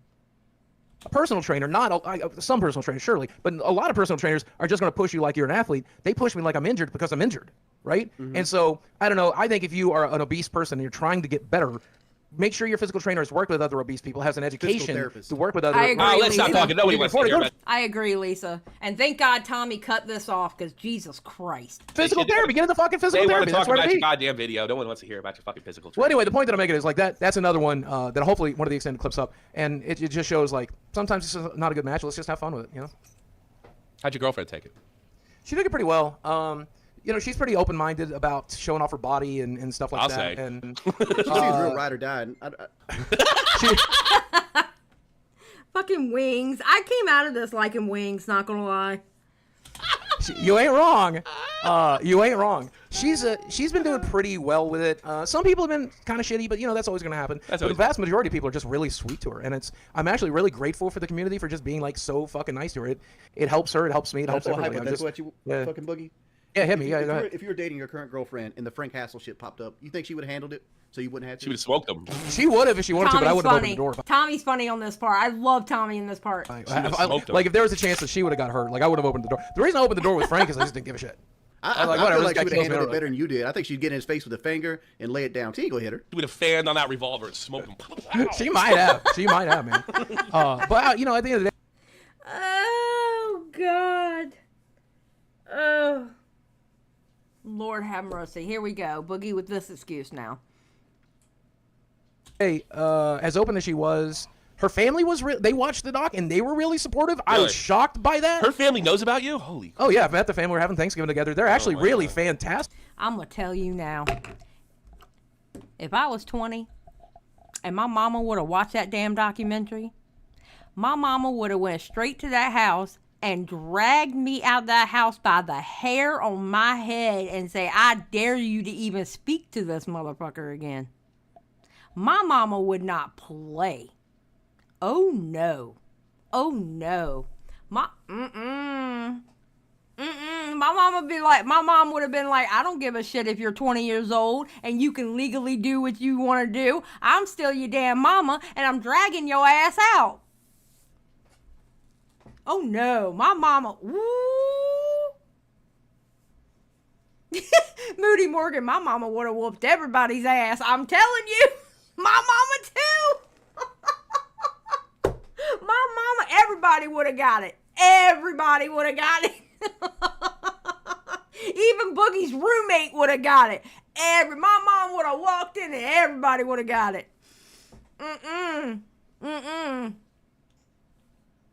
Stick. They're fucking sick and cooking extra fucking food to bring you over. But you gotta think, she's legal.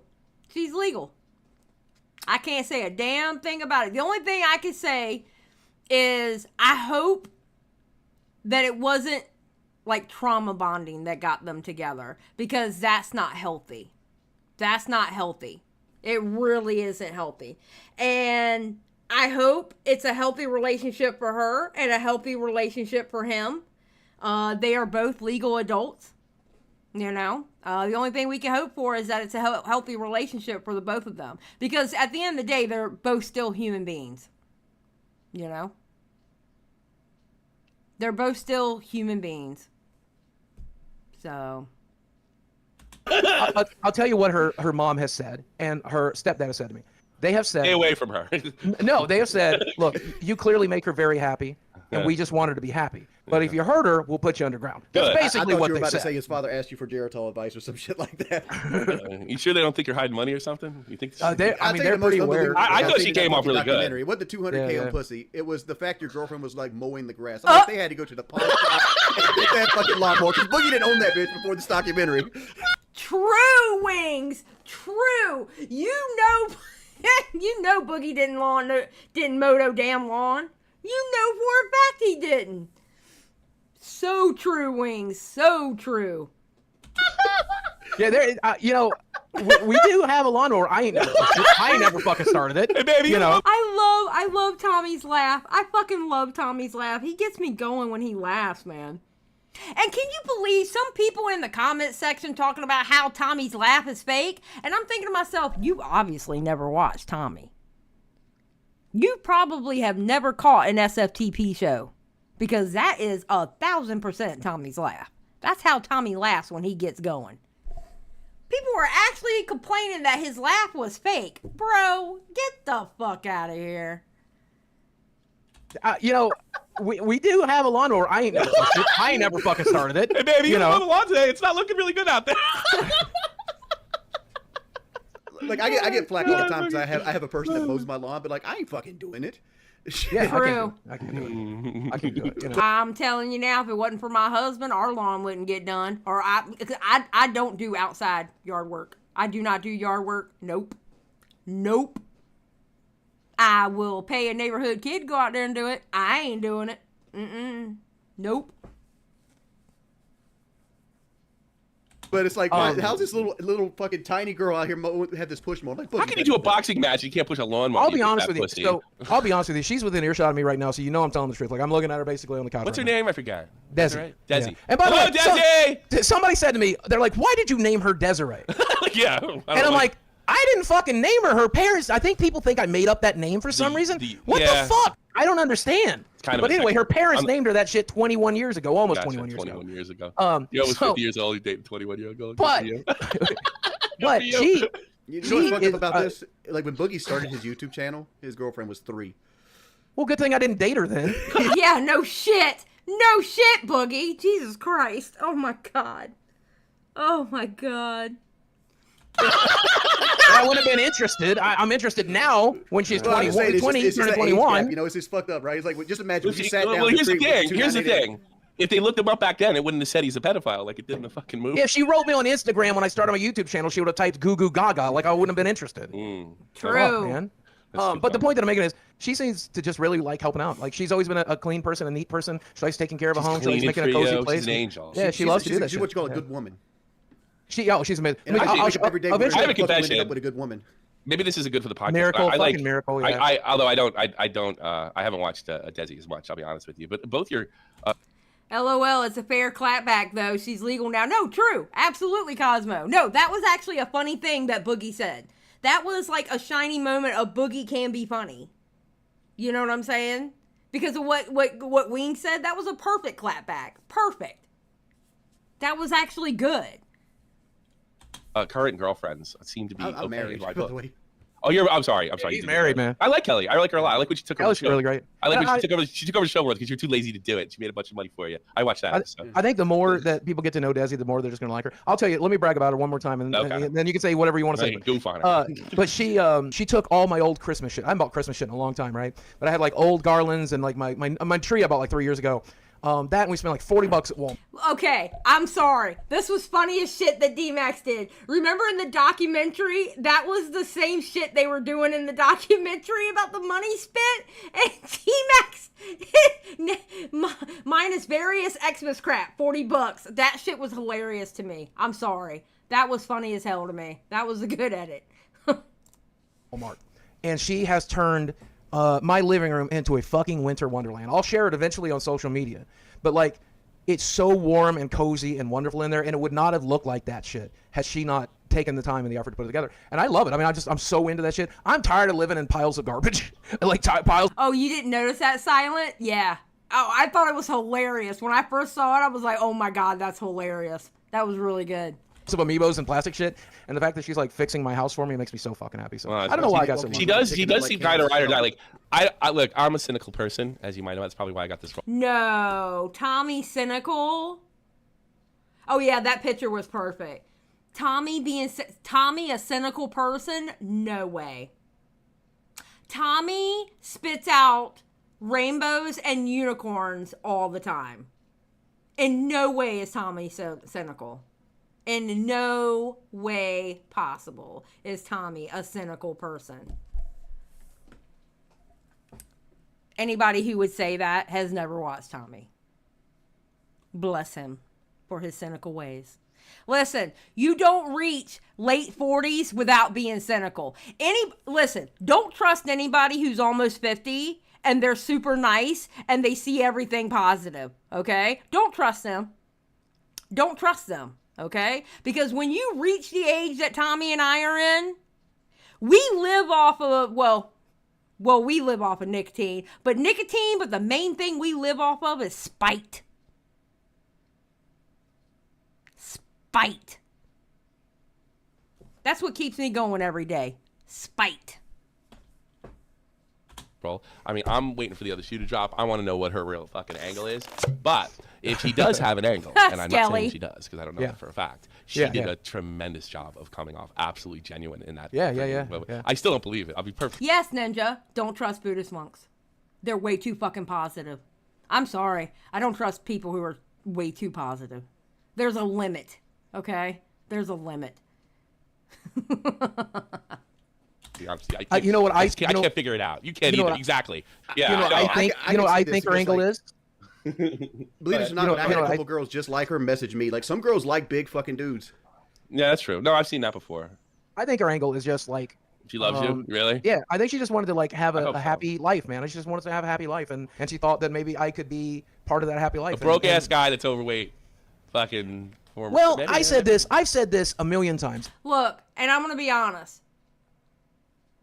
If it works out, and maybe Boogie gets better out of this relationship, then that's a good thing. That's a good thing. It's a possibility. I mean, it's kind of slim to none, but there's still a possibility that she might actually be good for Boogie, and Boogie may gain confidence in himself to where he starts changing for the better. You know?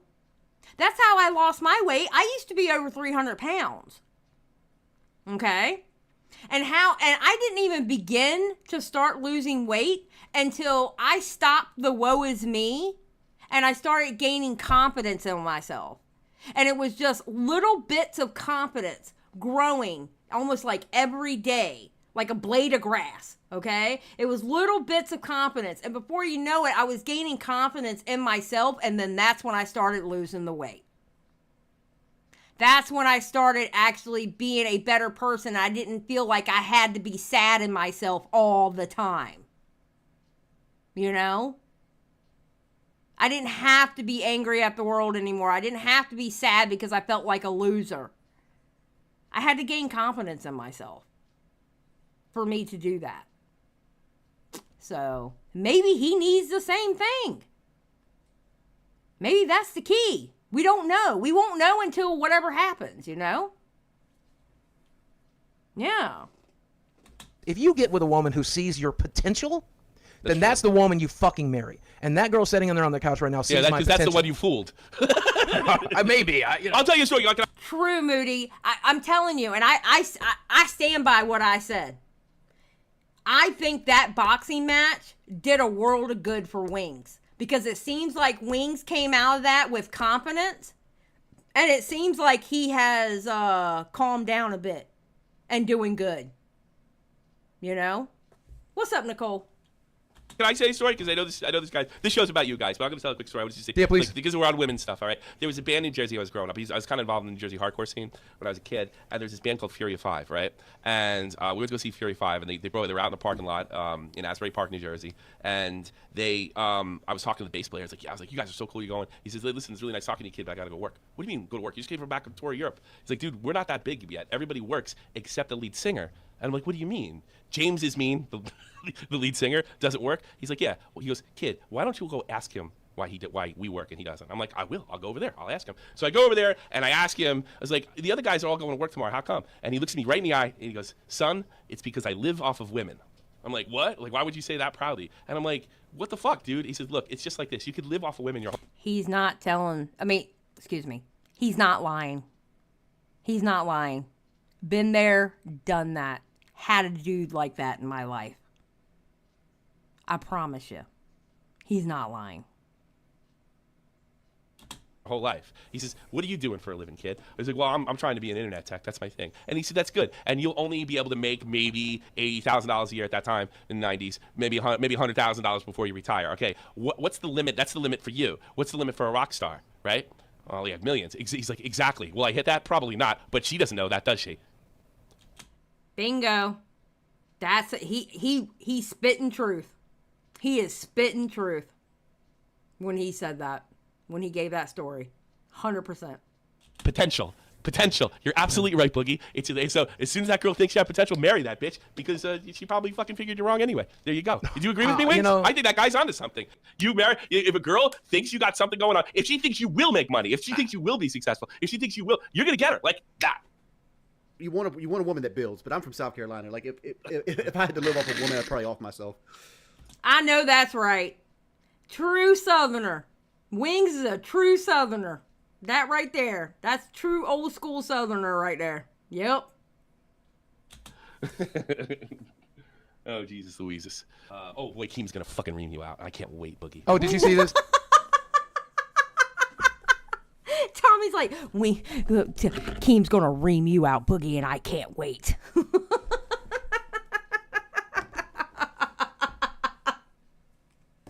Holy shit.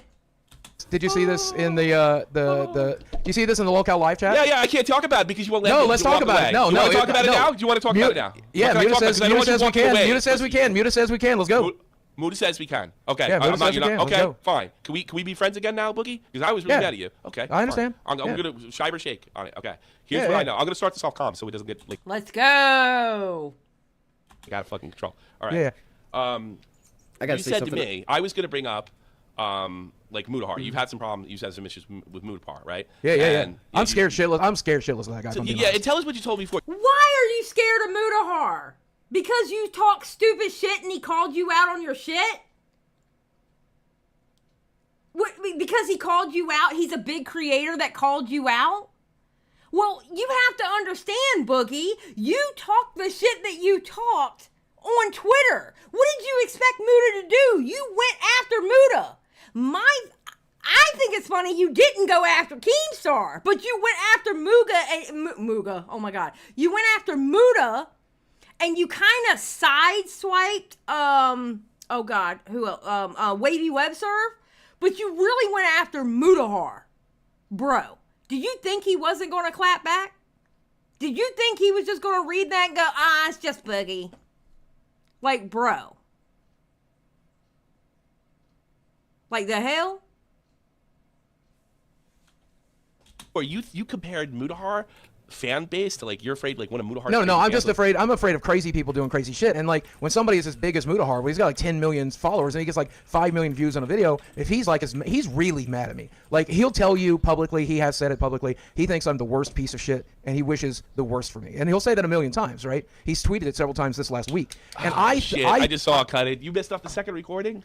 Yeah, the desktop audio thing, I turned it off for the first recording, and then when we restarted it, it turned the desktop audio back on, and I just noticed it. How I feel editing this. True. Well, we can. If we need to start over, that's fine. We'll start over with fucking talking about Muta first. Do that whole fucking thing again. That's okay. I'm in a better headspace anyway. Let's do it. Hold on. No, dude. I didn't talk that much, so like it could. Well, you know what? We'll keep it going. We'll send it in.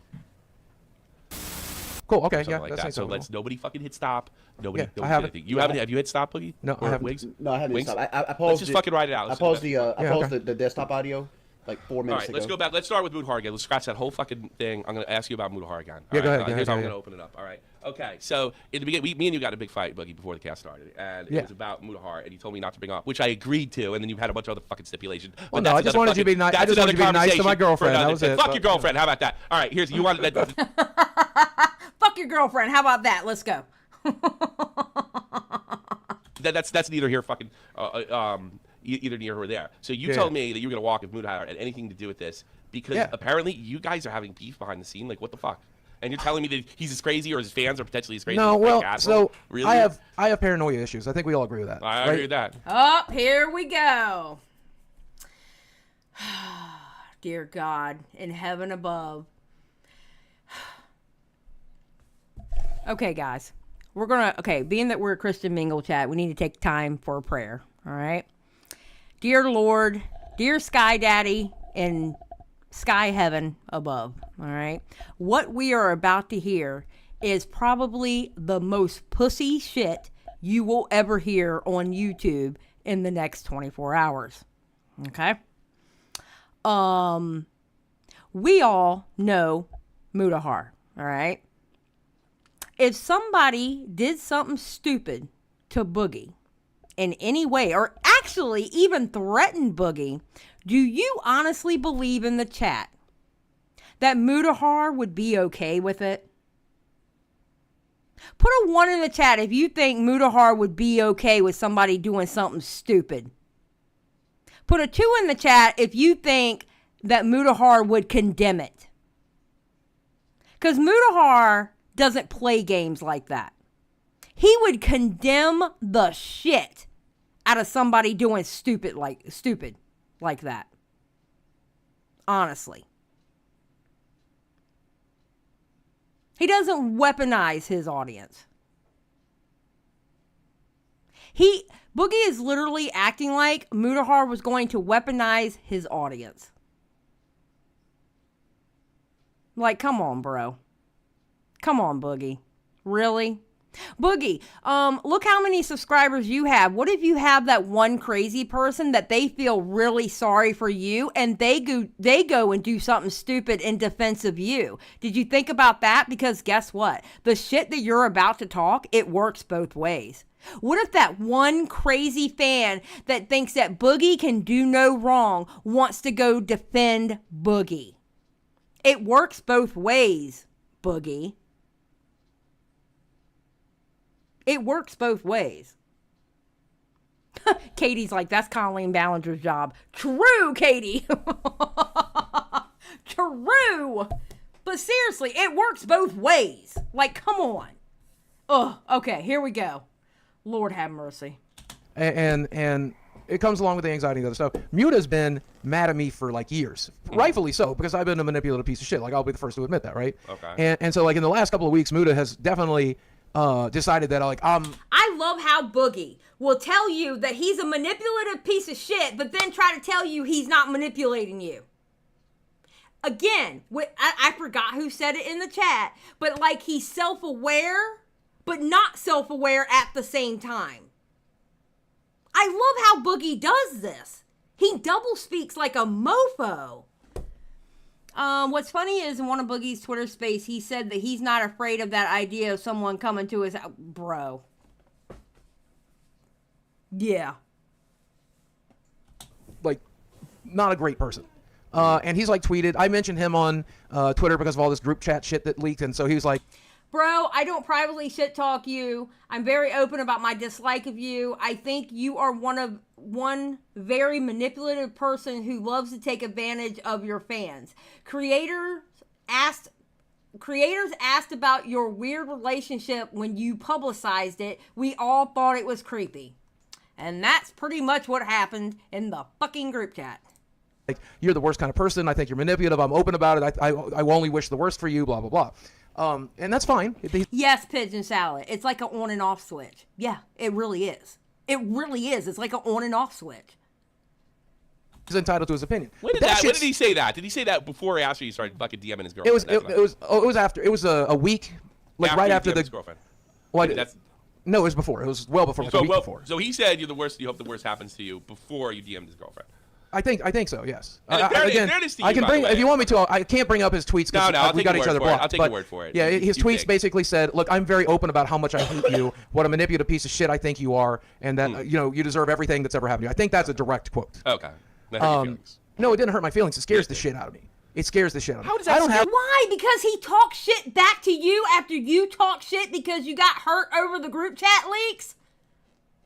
You literally went at Muta. What, is Muta not allowed to say anything back to you? That's not how that works, Boogie.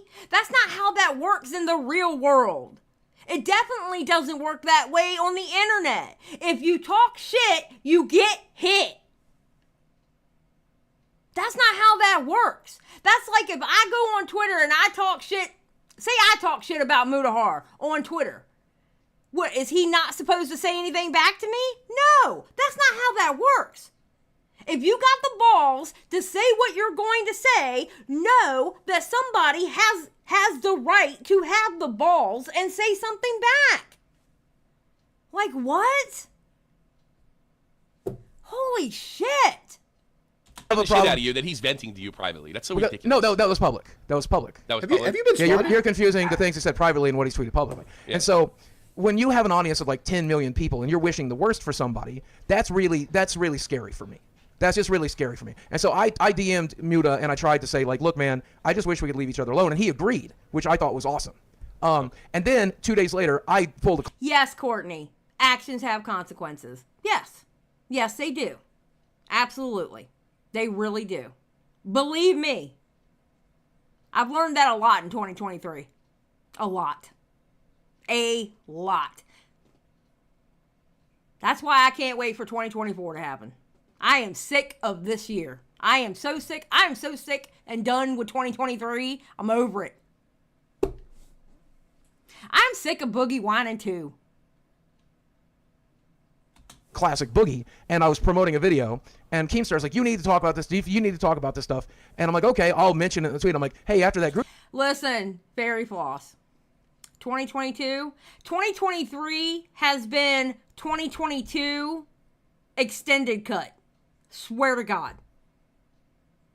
2023 has been 2022 extended cut, okay? I just want 2024 to happen. I really do. I'm over it. Root shot leaked. I thought it'd be good to let my girlfriend speak for herself. So here's a video of her speaking for herself instead of Keemstar and Mutahar and everybody else, right?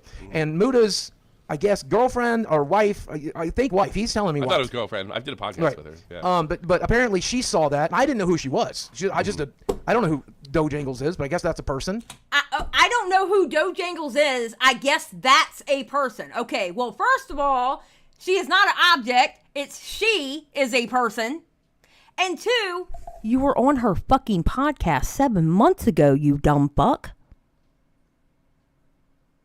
You were literally on her podcast. What do you mean you don't know who she was? What? What the hell is that? Very selective memory. And yeah, she is cool. I like her. She seems really cool. I used to not like her, but then with the whole tipster shit or whatever, and then come to find out, Dojangles was right the whole fucking time. Dojangles was right the whole time. It just came out later she was right. She was right the whole damn time. No, she's cool as shit. I've had DMs with her. She's really cool. Gaming Witch for 10. I don't know who she is.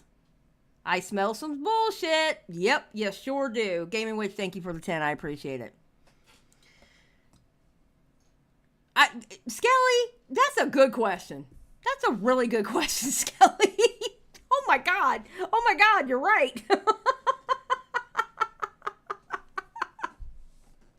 Yeah. And so she was like, oh my God, you fucking snake, you fucking piece of shit and whatever. And so like Mutahar messaged me and he's like, hey, look, I'm being really nice to you right now. And I've agreed, I'm not going to make a video about you because I wouldn't want a 10 out of 10 video on my channel anyway. But I Period. But he did anyway. He made the video. do think you're worthless. I do think you're a piece of shit. I don't think you should be fucking mentioning the stuff. You asked for a ceasefire and then you went back. That's a shitty thing to do, Boogie. Don't do that shit. But damn right. If you ask for a ceasefire, you don't go into the DMs of Mutahar's wife. Have you lost your goddamn mind? Have you lost your goddamn mind? I can't tell you how upset my husband would have been. I absolutely 100%, I agree with Mutahar being mad with it. And I get it. My husband? Oh shit. Oh hell no. You're going to do a ceasefire with me and then you're going to go into my girl's DMs? Have you lost your fucking mind? Have you bumped your motherfucking head? Have you bumped your head? You have lost all control of your senses to do some stupid shit like that. Like what? So I got a DMs right now that's been posted in the chat that's saying this fucking agreement never happened. Well, I can show you. I mean, I literally have the screen. I'll send you the screen cap right now. Post yeah, I will. Yeah, because but I told him. I'm Muta said we don't have a deal, lol. Muta, quick, give a person for Boogie to talk about you. He made that retarded shit up in his head. That's what he said. He said you made that shit up. I maybe he didn't read what I said, but what I said to him, and I'll show it to you in the chat, is I said, look, from here on out, I'm going to Will Smith you. I'm going to keep your name the fuck out of my mouth. I'm literally looking at that right now. I'm reading. Yeah, Wings like, post it. Post it. Go ahead, post it. Wings about that drama. He about that. I mean, you have to admit, I would have said the same thing. Post it. Go ahead, post it. I want to see it. Oh, I believe Muda about 1,000,000%. Absolutely, Poos. I believe Muda over Boogie 1,000,000%. Yeah. Yeah. To you word for word. And so my thought process was, since I promised to do that, I should do that. And I told you today, I just didn't want to bring up Muda because Muda scares me. He scares me. He does. He's got a very large audience, and there's some crazy people out there. And I don't think Muda's. You have crazy people too, Boogie. What if somebody who wanted to protect Boogie or stick up for Boogie did something stupid? It goes both ways, Boogie. It goes both ways. Don't sit here and act like a fucking victim when you're a YouTuber too with a large audience. Get the fuck out of here, bro.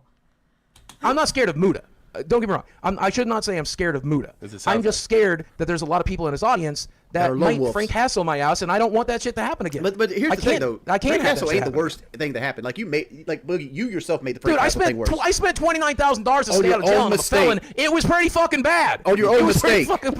Yeah, but if somebody else shows up at my front door tomorrow, don't expect me to handle it that much better. I ain't that fucking sane. Yeah. I'll be saying. Okay, see, bro. If you can't, after spending $28,000 and a felony charge, not learn your lesson that when somebody comes to your house, keep that door fucking closed and call the police, then you are just plain stupid. Like, as in, you need to cut off the internet. You are just plain stupid. You're dumb. You need to, I don't know what you need to do, but you need to stop. Literally. Like, I'm not a very sane person. I just don't want to be put back in a situation like that. And Mudahar, I have no ill feelings towards Mudahar. I don't particularly like the guy, but I don't dislike the guy. He's just a guy. He's just a guy. But what I will say is Mudahar is very, very open with how much he dislikes me, and that's just hard for me to handle. That's just hard. So you like picturing like somebody with like a shrine to Mudahar in their closet. So as soon as he says, "Oh, I hate Boogie," no, what I picture. Let me get the AK up. No, what I picture. Exactly. Thank you, Wings. Picture is the same thing I picture like when Sniper Wolf fucking docs Jack's film. So the same thing I picture. You know what happened to Jack's film? Not a damn thing. No, but listen. Yet he's got to live the rest of his life in that house, or he's probably gonna move. Being a bitch, dude. He's overdoing it. I think he's legitimately. I agree with Tommy here. Just saying, I agree. I want to put my stamp of approval what Tommy just said. But Jack Film was being a ridiculous. Well, the point that I'm making is this shit does not jive. With Jack Film doing, he's milking it. Although I still say what she did was 1,000% wrong, and her punishment. Anyway, it was not good what she did whatsoever, and do not condone what she did whatsoever. The sad thing is, and I'm going to say it again, I'm going to preach it about her, she had a fucking argument until she did that dumb shit. Just saying. With my anxiety disorder. That's all I'm trying to say. It's really hard for me to... What I'm trying to say is you're in the chat with a person that's probably the most bullied person on the planet. Like, because I'm saying I've been swatted 5 times. I've had ATF raid my house. But also, would you not agree that you are probably mentally healthier than me? Because I would say by a lot. I got to the point where like I'm hard as woodpecker lips, dude. Like I'm hard as woodpecker lips. God, you can tell he's from the South. I don't know if I believe that, Locken. I don't know if that actually happened. I saw that on Twitter, and I don't know if I believe that because there are a bunch of trolls out there. You would be surprised how many Xylie gets reels there are, or how many Xylie gets whatever, or people who are saying it's me and it's not even my name. So I'm gonna be honest. I don't know if I believe it. To be honest with you, Locken, I don't trust shit like that. Wings has a clean, wholesome head. Yeah, it seems like that, Skelly. It really does. It really does seem that way. Yeah, I ain't you get enough assault rifles pointed in your face, you kind of get numb to it. I hope to be there. I hope to be there one day, but that ain't where I am.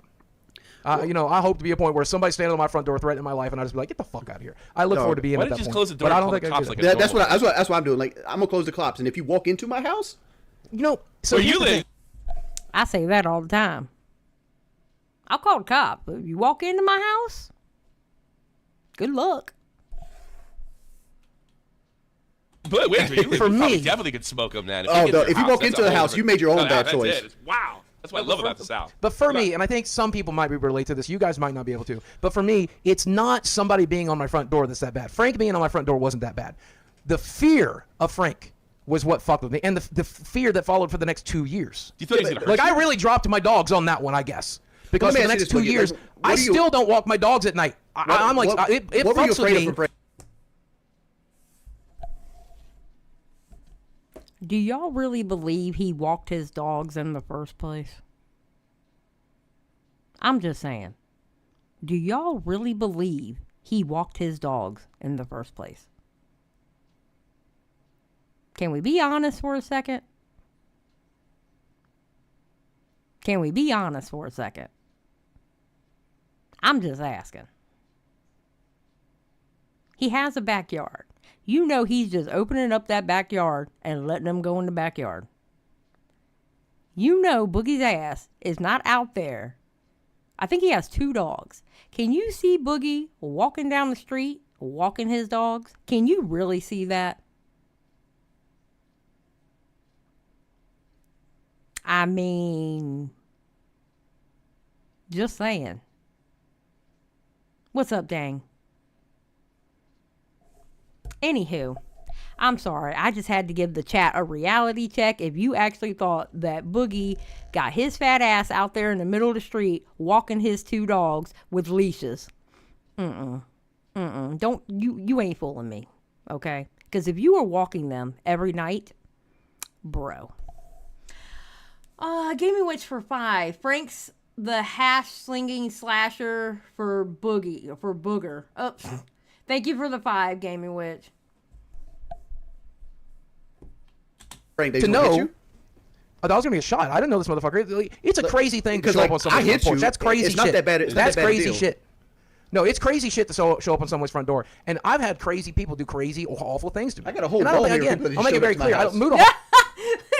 Wings is like, okay, and I got a whole wall right here of people who showed up to my house, okay, and he's like, I've had assault rifles in my face. I've had the ATF come and get me or try come and swat me. Like, what are you talking about, Boogie? Wings is like, you being a pussy, Boogie. You being a pussy.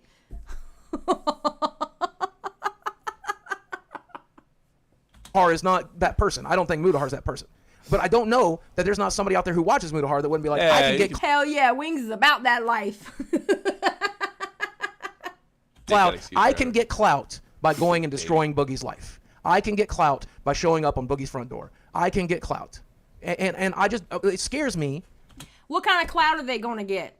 What clout are they going to get, Boogie? Do you think Mudahar would be okay with them doing that? Absolutely not. He would actually condemn the fuck out of them and expose them for doing some stupid shit like that. He would openly condemn. I cannot sit here and believe that Mudahar would give them clout for doing that. Come on now.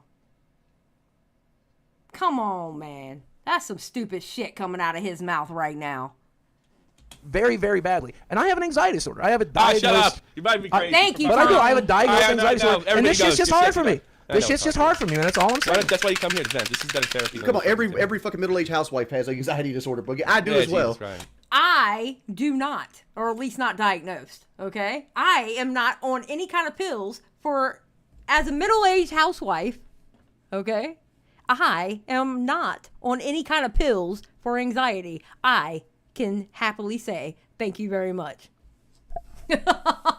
Now, not saying I don't have anxiety. I'm pretty sure if I went to the doctor, they would be like, bitch, you fucked up. You need some medication. You fucked up, all right? But still, not diagnosed. So we're going with I don't, okay?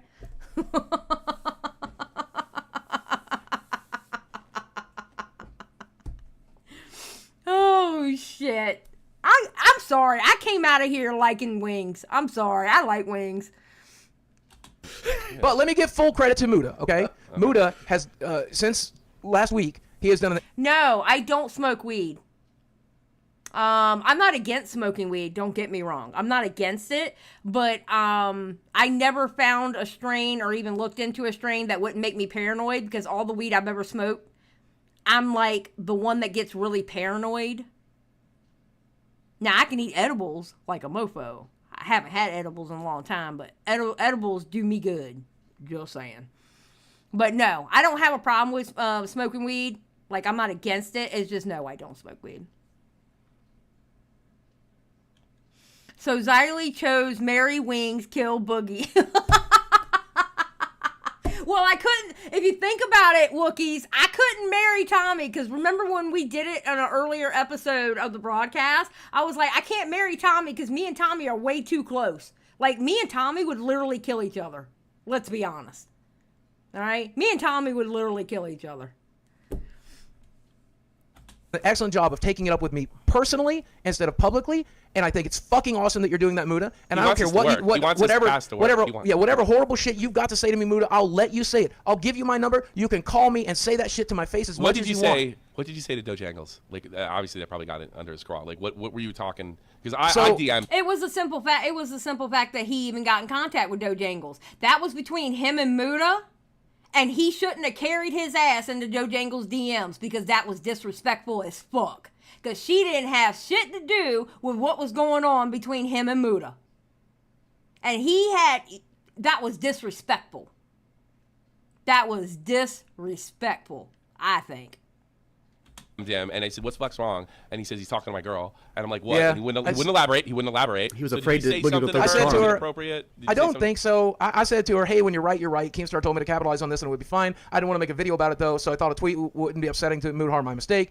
I shouldn't be bringing it back up, and I told Keemstar that just a minute ago. That's all you said to Dojangles. That's all you said to her. No, I mean the conversation went on, but it continued. I said, she said we were in the car. I didn't see it. I saw it. He didn't. How do you stay off his radar by mentioning? Gaming Witch for 10. Dude, I have some of my bro's pot cookies. I had a piece of it smaller than the size of my pinky nail, and I passed the fuck out and woke up with a high the next morning. That's funny. Thank you for the 10, Gaming Witch. That's funny.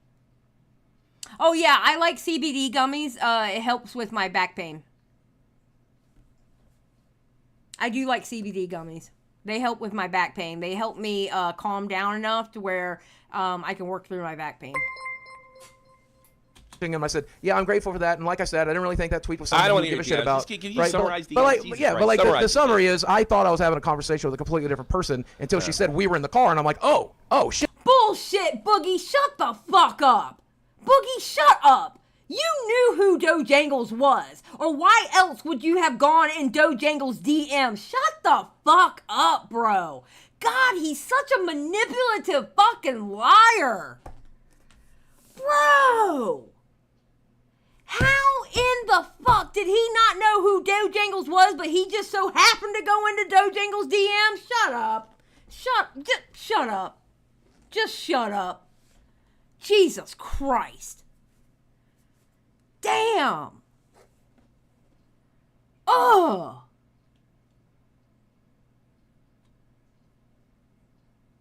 Shit.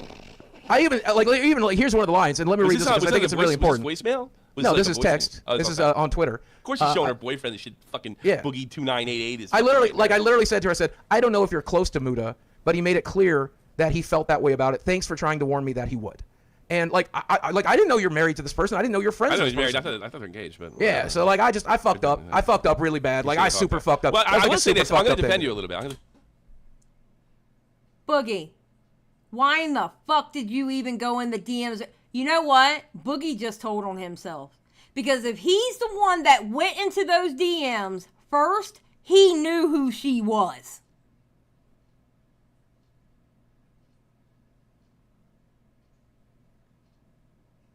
He knew who she was. Get the fuck out of here. God, he's such a... Ugh.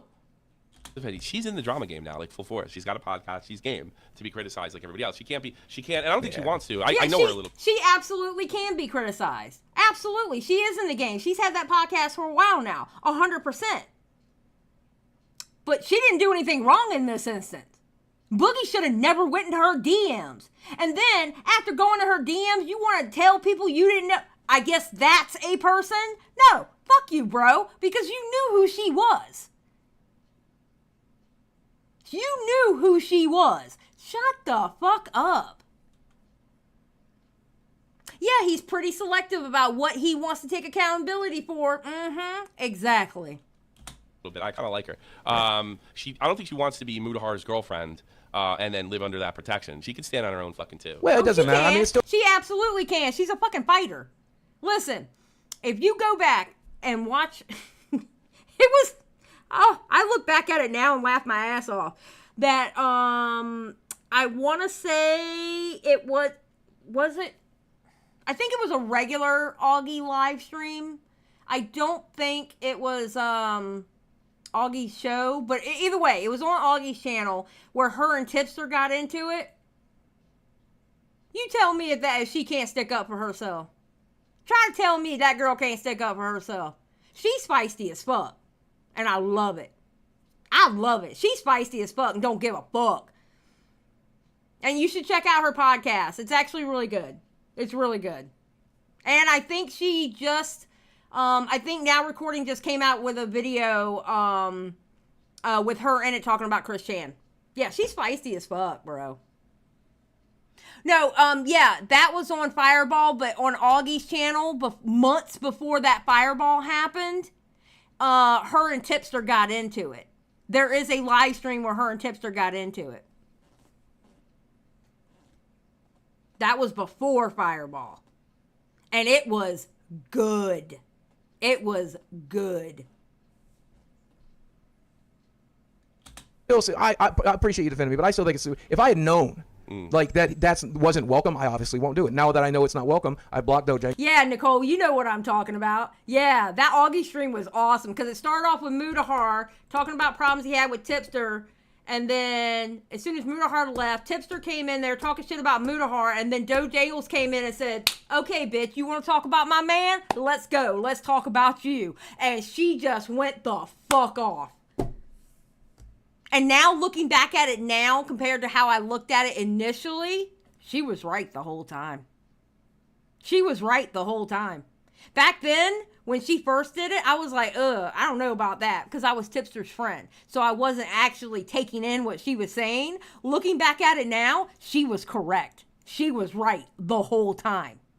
Because the shit that she was talking about Tipster was doing to her about following her, unfollowing her, following her, unfollowing her, is the same shit he did to Brantley. As far as I know, she did take a victory lap, and I know people were giving her a victory lap over it. Yeah, hashtag Dojangles was right at 100%. She really was. Yep. She'll stay blocked. That's it. It's over. You know, I will never Fair enough. interact with her again, right? Fair enough. Like once I know that that's what you want me to do, I'm that's gonna what call I'll her up fucking and do. goof on her after this. Well, you can, but I mean, like, at the end of the day, like, I don't know, Mudahar, and again, I'm sorry, Muda, if you got to say whatever you got to say, I understand. But Muda really dislikes me, and I don't like thinking like a Frank House will show up my... Guess what, Boogie? Mudahar is not the only person who dislikes you. And I find it funny. I find it funny that you are scared of Mudahar, but you're not scared of Charlie, Moist Critical? Like what? How are you scared of Mudahar, but you're not scared of Moist Critical? Because Moist Critical pretty much called you a piece of shit on his channel. He didn't tweet about it. He said it on his channel. I mean, what, bro? Come on now. And both of them would condemn anybody doing something stupid. I think he's being selective right now. I think that he thought because Mudahar was in that group chat for the LolCows, that he thought he had it in with Mudahar, and that's why he's going after him. Honestly. You know what I'm saying? My front door way, but it's really it's scary for me. I'm not used to anybody being that upset about my antics. I'm not used to somebody being that just open about how much they. Well, you never went to your own Reddit. True. They say crazier shit on your fucking Reddit than Mudahar ever came out of his mouth with. Like what? You know, those people were all anonymous though, and they didn't have 10 million followers. That's the difference. I suppose. Yeah, that's the difference. You should fight him. All right. Hey, listen, Shit, he would win. If we get this episode out, I think future episodes will cover. Wings, listen. If you can beat my ass, I know Mudokar can. Shit, I'm fucked. Come on, I can beat Mudokar's ass. I know that's right. That's the good old boy syndrome right there. That's the good old boy syndrome right there. I ain't worried about nobody. I'll whoop their ass. Damn right. That's because Wings is a brawler. You think? No, you can't. No, fuck no. Dude, like what? The dude's a tech guy. Like, come on, he ain't about that life. Yeah, he ain't about it. He ain't about it like a Southern boy. You're a country boy. You know what you're fucking doing. You whip his ass. True. I don't know, man. I bet Udo Parker. Do you think is he fat? Does he go to a gym? He ain't fat, but like just because you're not fat doesn't mean you want to whoop somebody's ass. You whip that guy, you think you whoop his ass? Oh God, let's talk to Keem about that. I would love to see it. Oh my Hey, listen, God. guys. First one's in the tank. I don't know if this is gonna get because. All right, there we go. There we go. It was a good first episode. I liked it. And I'm going to be honest. I came out of it liking Wings of Redemption. I think he's pretty fucking cool. Honestly.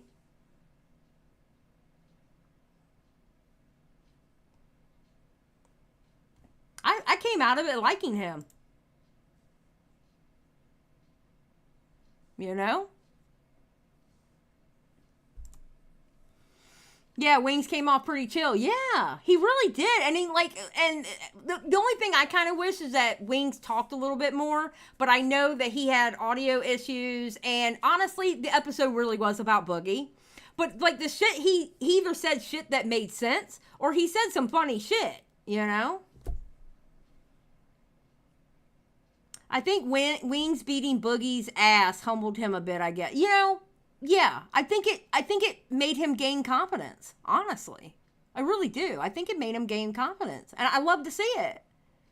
It's never too late to change for the better. I don't give a fuck if you're 80 years old. You can still change for the better. You know? I think it's a great thing. You know? All right, well, let's see. I don't know if we want to... Do y'all want to watch the Tipster Dojangles fight? Gaming Witch for 5. I'm rooting for Wings. I am too. Thank you for the 5. Do y'all want to watch the Tipster Dojangles fight? Yes? Okay. All right. Give me a second then, because your girl has to go to the restroom. All right. Because I've been sitting here. I've been holding it for about an hour and a half now. And Stan's like, have you met us? Okay, so we'll turn it into a Bo Blacks-esque bully stream. All right, hold on one second. I'm going to play this so it doesn't sit here and there's no dead air. I'm going to play this, and then I'm going to come back and we'll find it and we'll play it, okay? All right, be right back.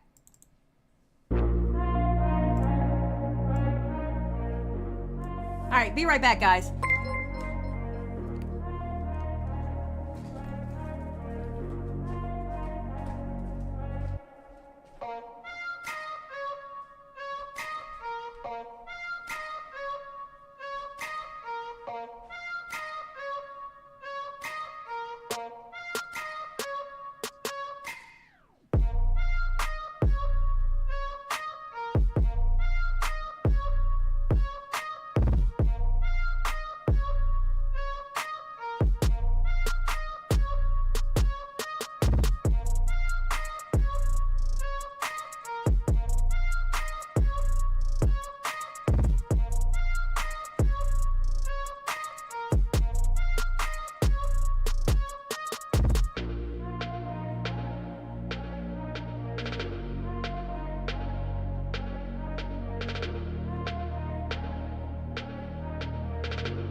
All right, hold on, guys. I'm going to give you a drink, too. Hold on.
Oh, I almost made it. Okay, I'm back. Hello, hello, hello, hello, hello. All right.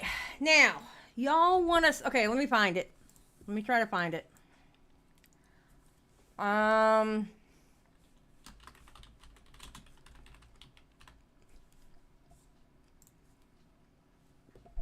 got me a drink and some, I got me some drink and some chicken nuggies. Okay, is this it? So last night I was... Alright, hold on. Because I want it to where when she comes in... Please somebody give me a timestamp.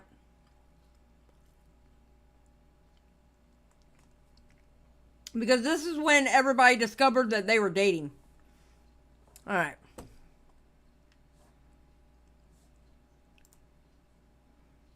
Wait, is this the one? Oh, wait, hold on. Yeah, this is it. This is it. Sending her on Facebook. I have fucking false.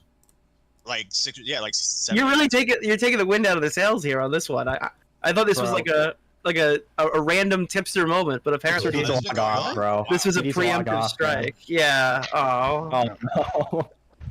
Bro, it's literally every fucking week, every like few days, he gets into another thing, and then it's like, I thought he committed like a base misogyny. My channel is okay, going to hold become on. the Tipster News Network at this fucking point. All right. Tipster's not here to defend himself, though, right? So you guys are all just dumping. Look, there's Ben.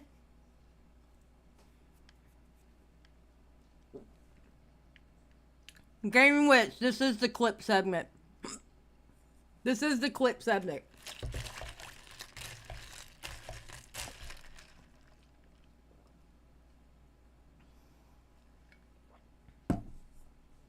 No. Right. I just invite him, but he'd probably deactivate. Yeah. So It's been good meeting up with all you guys. I'm gonna go start the stream. I was supposed to get it going, but thanks for letting me on, Augie, and get to meet Tom and everyone. Sorry for trashing your girlfriend. No, I mean that's between you and her, but yeah, it's one of those things. Like if I come across as like angry, he said.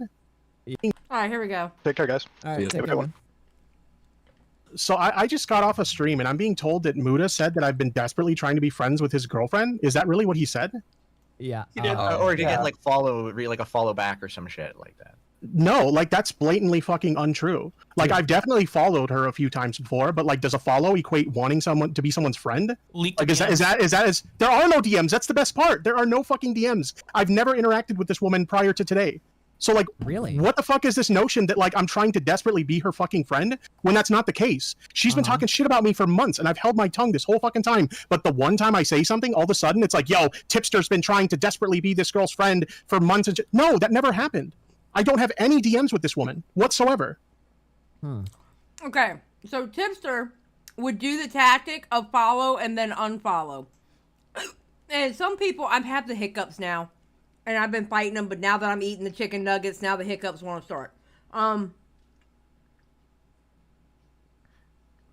people will, oh my God.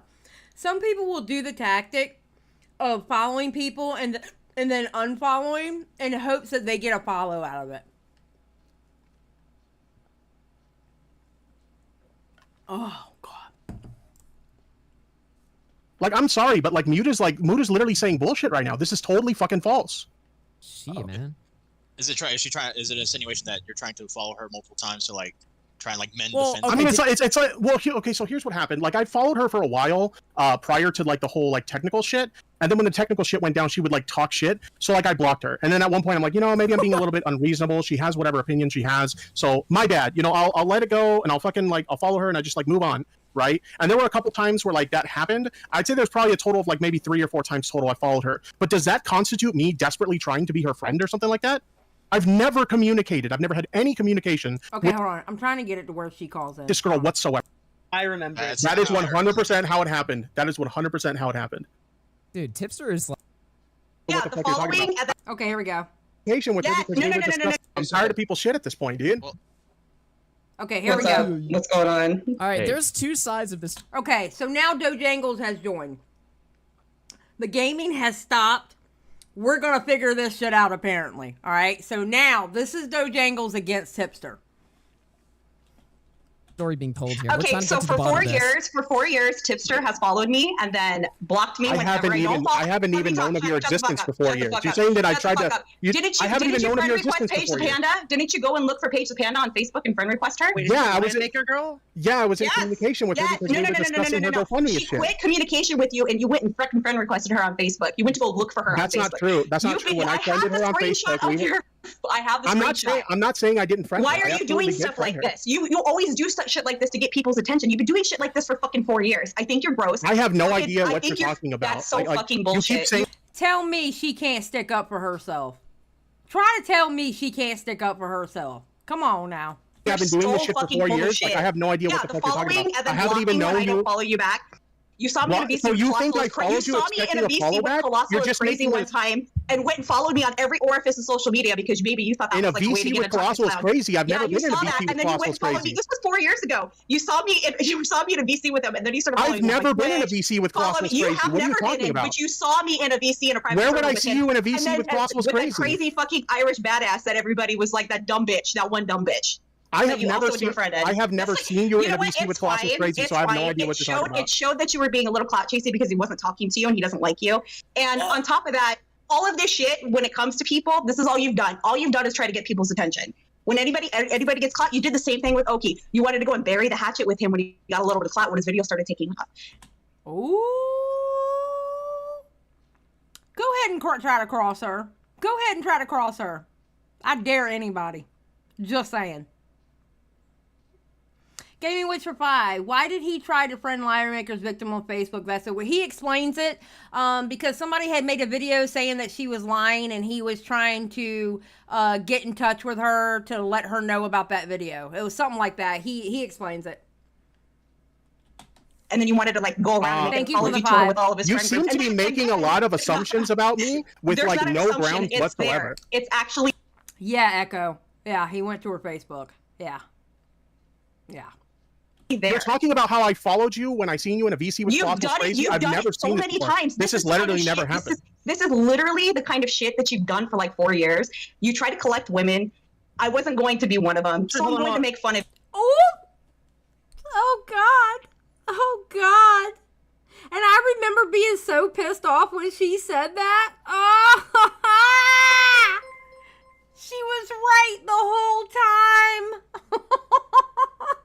She was right the entire time. Oh God. For it. I get that everybody thinks like the e-girl memes are like real, but just because I'm friends with women doesn't mean I'm trying to fuck them. Guys, like, guys, this isn't very productive. I'm gonna ask you a question. Dojangles, do you think Tipster was ever trying to hit?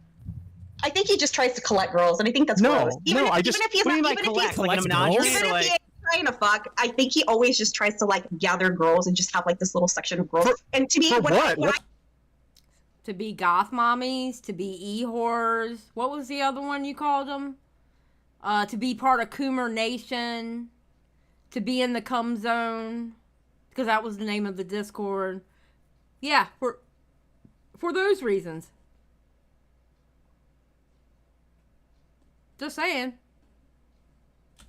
When I look at a dude that goes around talking about how he's married, but then he'll sit in like voice chats with, this is just my personal opinion, and I don't care if anybody else doesn't really fucking like it. But if you sit in a voice chat for hours with like women that aren't your wife and talking about NSFW art, I could think you're kind of gross because I'm going to tell you. Do you really think that happens, or is this something that you pulled out of your? Tipster, that did happen. I'm not saying every night. I'm not saying it happened every night, but you know, yeah. I've seen messages that you've sent to girls at like 4 a.m. like, I'm bored you up. Like literally, if Moonheart did that to some fucking rando, if Moonheart did that to some fucking rando, I would not be dating him because that's fucking gross. Like, well, I'm sorry you're insecure and my wife isn't. I'm sorry you're insecure and my wife isn't. I can think think that you're gross. 1 minute. I'm well you within can my think right whatever to the fuck think you you're want to nasty. think about me. But when I'm And, being like, and told you that you did- and guys you are did saying go on a out, live and you stream did- that I'm and you desperately did go trying to be out, friends with you and and that's then not you fucking did true, go I'm out. going to call it out. You did. You followed me like every other week. So and does a blocked me when I follow wouldn't mean that I'm open up my trying to be your DMs fucking because friend? you're trying to get me to open up my DMs, dumbass. I'm not fucking No, dumb. that's I'm not girl- the I've been a case. girl on Following the someone internet doesn't for a mean you're while. trying to communicate with someone and become their best fucking friend. I guess that means I'm friends with fucking Hulk Hogan because I follow him on Twitter. Yeah, Are you fucking retarded?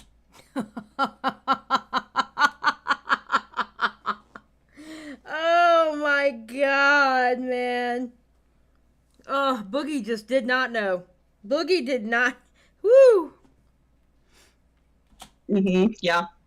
This is 4 years of this, guys. 4 years. I haven't Like even known of you for 2018. 4 years. I haven't even known of your existence. I wasn't even in the commentary community in 2018. How the fuck was I going to know you in 2018? That's when you were That's when you were like transitioning over because it was around the page stuff. That's when I was on your radar. But you did that to her, and that's kind of fucking creepy. Not kind of fucking creepy. I don't think it is. We were in communication because I was helping her promote her GoFundMe and stuff. No. She stopped communication with you, and then you went and found her on Facebook. That's not true. That's not how the timeline works out. That's not how the timeline works out. I've been talking to this girl for 4 years.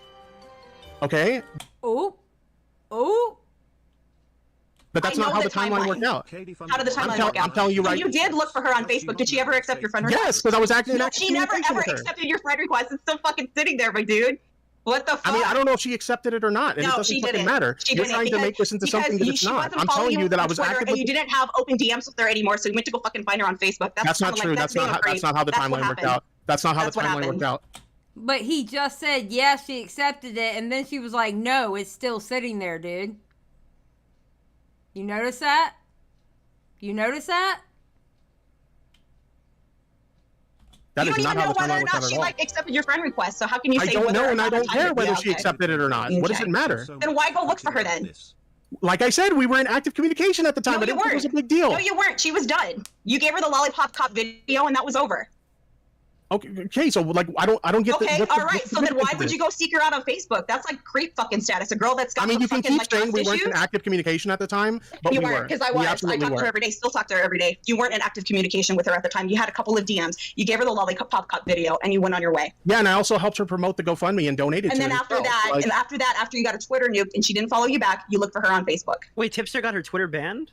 No. He got No. his Twitter banned, and then she didn't add him back. She didn't add him back on Twitter because it was private, and then he went and looked for her on Facebook. That's not true. Did That's they ever not have a true. formal disagreement where it's like, please don't contact No, me we've again? never had any disagreement No, whatsoever. but she doesn't really talk to really anybody. But like, if you're not really talking to somebody on Twitter, why would you go look for them on Facebook? Yeah, I think the Facebook's probably a weird step, but I mean, I don't think Tipster thought she didn't want to talk to Yeah, I mean, here's the if thing you about think it. it's Here's the weird, thing that's about fine, it. but there was nothing When malicious you about follow it. somebody You're and they trying don't to follow make you it something back, malicious, and it's then you not. go back. No, it may not be malicious, but it's just weird, dude. It's like, I mean, if you think it's weird, that's fine. But I'm telling you right now, if it's not Tipster worth just it. made It a brand seems new to me- account, All right, to be fair, I don't think I still don't think Tipster was being sinister by doing that, but I think he definitely overstepped. You know what I'm saying? I'm not going to sit here and say that Tipster was sinister and trying to make her a goth mommy or anything like that, talking about Paige the Panda, okay? I'm not going to sit here and say that, all right? You're not going to get me to say that, or anybody's not going to get me to say that. But I think that was definitely a misstep and definitely can be, because of how Facebook is and it goes by real names and stuff like that, yes, that can and does look weird. It doesn't look good. You know? possible that like she did. No, she knew. She knew. No, she knew. Actually knew. Okay. She actually knew. I mean, she just didn't want to because he had been talking to too many people at this point. Talking Not to like the too many situation. Yeah, you had talked to too many people about the Lollipop Cop video, and you were just trying to get the ball rolling because you were desperately trying to get to Clown at the time. I was desperately trying to get the Clown at the time. Clown reached out to me. Clown reached out to me. I never reached out to What Clown. happened? He reached out to you because you had actually kind of fucked up a little bit, but that's like semantics we won't get But into. he didn't communicate that to me. If that's the case, he never I mean, communicated you that to me. know, I'm just saying, like, I think you do a lot of things to get people's attention, but I think at the same time, when you go out on a limb like that, I think you're reading a lot of things into what I do and to things they aren't. I mean, for fuck's sake, you're trying to like make it seem like I was desperately fishing from a follow for you. That's not the case. Just because I follow you. why follow and then like block when I don't follow back? Why do I mean, that like maybe every couple of because weeks? you It's a weren't- little fucking weird. It's not every couple of Why weeks. not I just know that walk you're away? speaking in You've done hyperbole, it but that's so really not many what's happening. times. Like I can't even count how many times you've done it. Like in the last I get it. You're 4 speaking years. hyperbole to try and make your point seem a bit more strong, but it hasn't been that many. So there you go. That was the argument. And if you want If you want to watch it, watch the whole thing, because this is the clipped version of it. This isn't the live stream. This is the link to that video. But I wanted to give y'all, for those who thought it was just, I forgot who it was that said it in the chat that they thought it was just Fireball. No, this was before Fireball. But that's the video link right there. And you can watch it. It's a good watch. Yeah, she takes no shit. She takes absolutely no shit. So, yeah. So that's what happened with that. Tipster does this to everyone where he finds the other social media accounts like Hannah and Abby. Yeah, exactly, Kia, yes. Fireball was round 2. Yep. So that's the link. If you want to go back and watch that whole thing, you'll actually hear Mudahar talk about stuff in the beginning of it, and then it moves on to Tipster, and then Tipster and Dojangles, and I believe Dojangles at the end talking to them, because I think Tipster left? I can't remember, but I just remember their fight. Yeah. Yep. That's what happened. Yeah, Doe kicked his ass and no one even knew. That's true. Actually. That's true. Well, we knew when everything came out about Tipster, and it was like, God damn, she was right. She was fucking right. Because I remember people were starting to give her flowers on Twitter. And, you know, this is after the whole makeup thing, and I had no problem with her at all, because everybody made up on an Edwin stream, which if you actually type in Tipster and Mudahar, you'll find the Edwin stream where everybody made up in that Edwin stream. After that, I didn't have a problem with her. But then when people started giving her flowers on Twitter, I went back and I watched it, and I was like, holy fuck, she was right. She was right the whole time. And I didn't see it. Yep. Yeah, Moody. We sure were, Moody. We sure were. But yeah, man.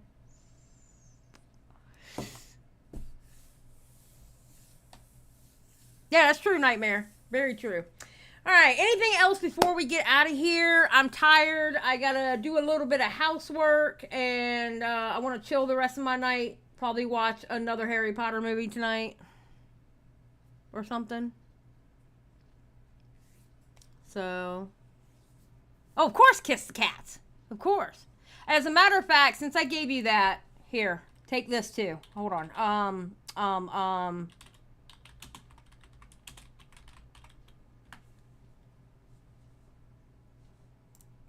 Hold on one second. This is actually her podcast. Right here. That's her podcast. And if you look, she actually talks to some pretty big... the last one was with Tommy, but she talks to Clown on here, Review Tech USA, there's Boogies. Yeah, she talks to a lot of people. Turkey Tom was on there. Bo Blacks has been on there. So, there's a lot of people that's been on there. So, yeah, definitely check it out. There's Wavy. So that's her podcast that I just gave you the link to. Go check her out. Her, and I can't remember the gentleman that she's on the podcast with. I can't remember his name. But no, they're pretty good. Jen and Charles, it says on here. Jen and Charles. So, yeah, go check it out. All right, guys. Well, I'm going to get out of here. It was a good live stream tonight. Thanks for everybody who came out. I really appreciate it.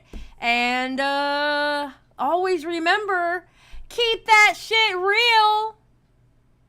Bye.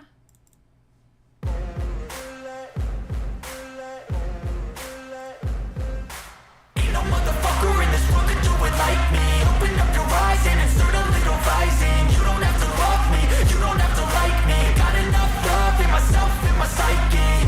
You should have the same in your brain nightly. If you wanna taste, bitch, you can fucking try me. If you wanna hate, bitch, you know where to find me. And if you're going hate this, you can fucking bite me. I'll be Cruising in my lane fast, call it high speed. I've been working hard, yeah, I've been working nightly. If you think you'll win, ha, not fucking likely. I be taking shots, yeah, cold-blooded, icy. Watching numbers grow is what I call sightseeing. In the front row, run it up when they hype me. The following grows, they know how to ignite me. Call me CEO, I've been running shit right, see. And I ain't playing games, I create my own lane, making pleasure out of pain, turning losses into gains. I'm the boss, I'm making change. I've been rocking this exchange, popping off and risking things. Gonna make a fucking name, I just wanna be famous. But I don't want that cheap fame, no, I'm not that vain. I just wanna be greatness. I just wanna be greatness. I just wanna be greatness. I just wanna be greatness. Ain't no motherfucker in this world could do it like me. Open up your eyes and insert a little rising. You don't have to love me, you don't have to like me. Got enough love in myself, in my psyche. You should have the same in your brain nightly. If you wanna taste, bitch, you can fucking try me. If you wanna hate, bitch, you know where to find me. And if you go and hate this, you can fucking bite me. Okay, I'm going off every chance I get. I don't really take a loss, well, I'll admit. That's why I'll make it to the top, yeah, I commit. And no, I'm never getting lost, I get after it. Investing in my own stock, cause it's faster than any crypto hits go, let me spend. Everything that you see is something I invent. And it's only a percent. I'm gonna take shots. If I miss all, forget it. I'll take a fat loss just to learn all that's in it. I'm taking snapshots, learning how to fall and get it. I'm getting back up, always stand tall, don't sweat it. I never back up, I don't miss a thing or regret it. I'm always learning, you could call me academic. I'm always working, never been apathetic. Bad energy is like a poison, needs some antiseptic. Ain't no motherfucker in this world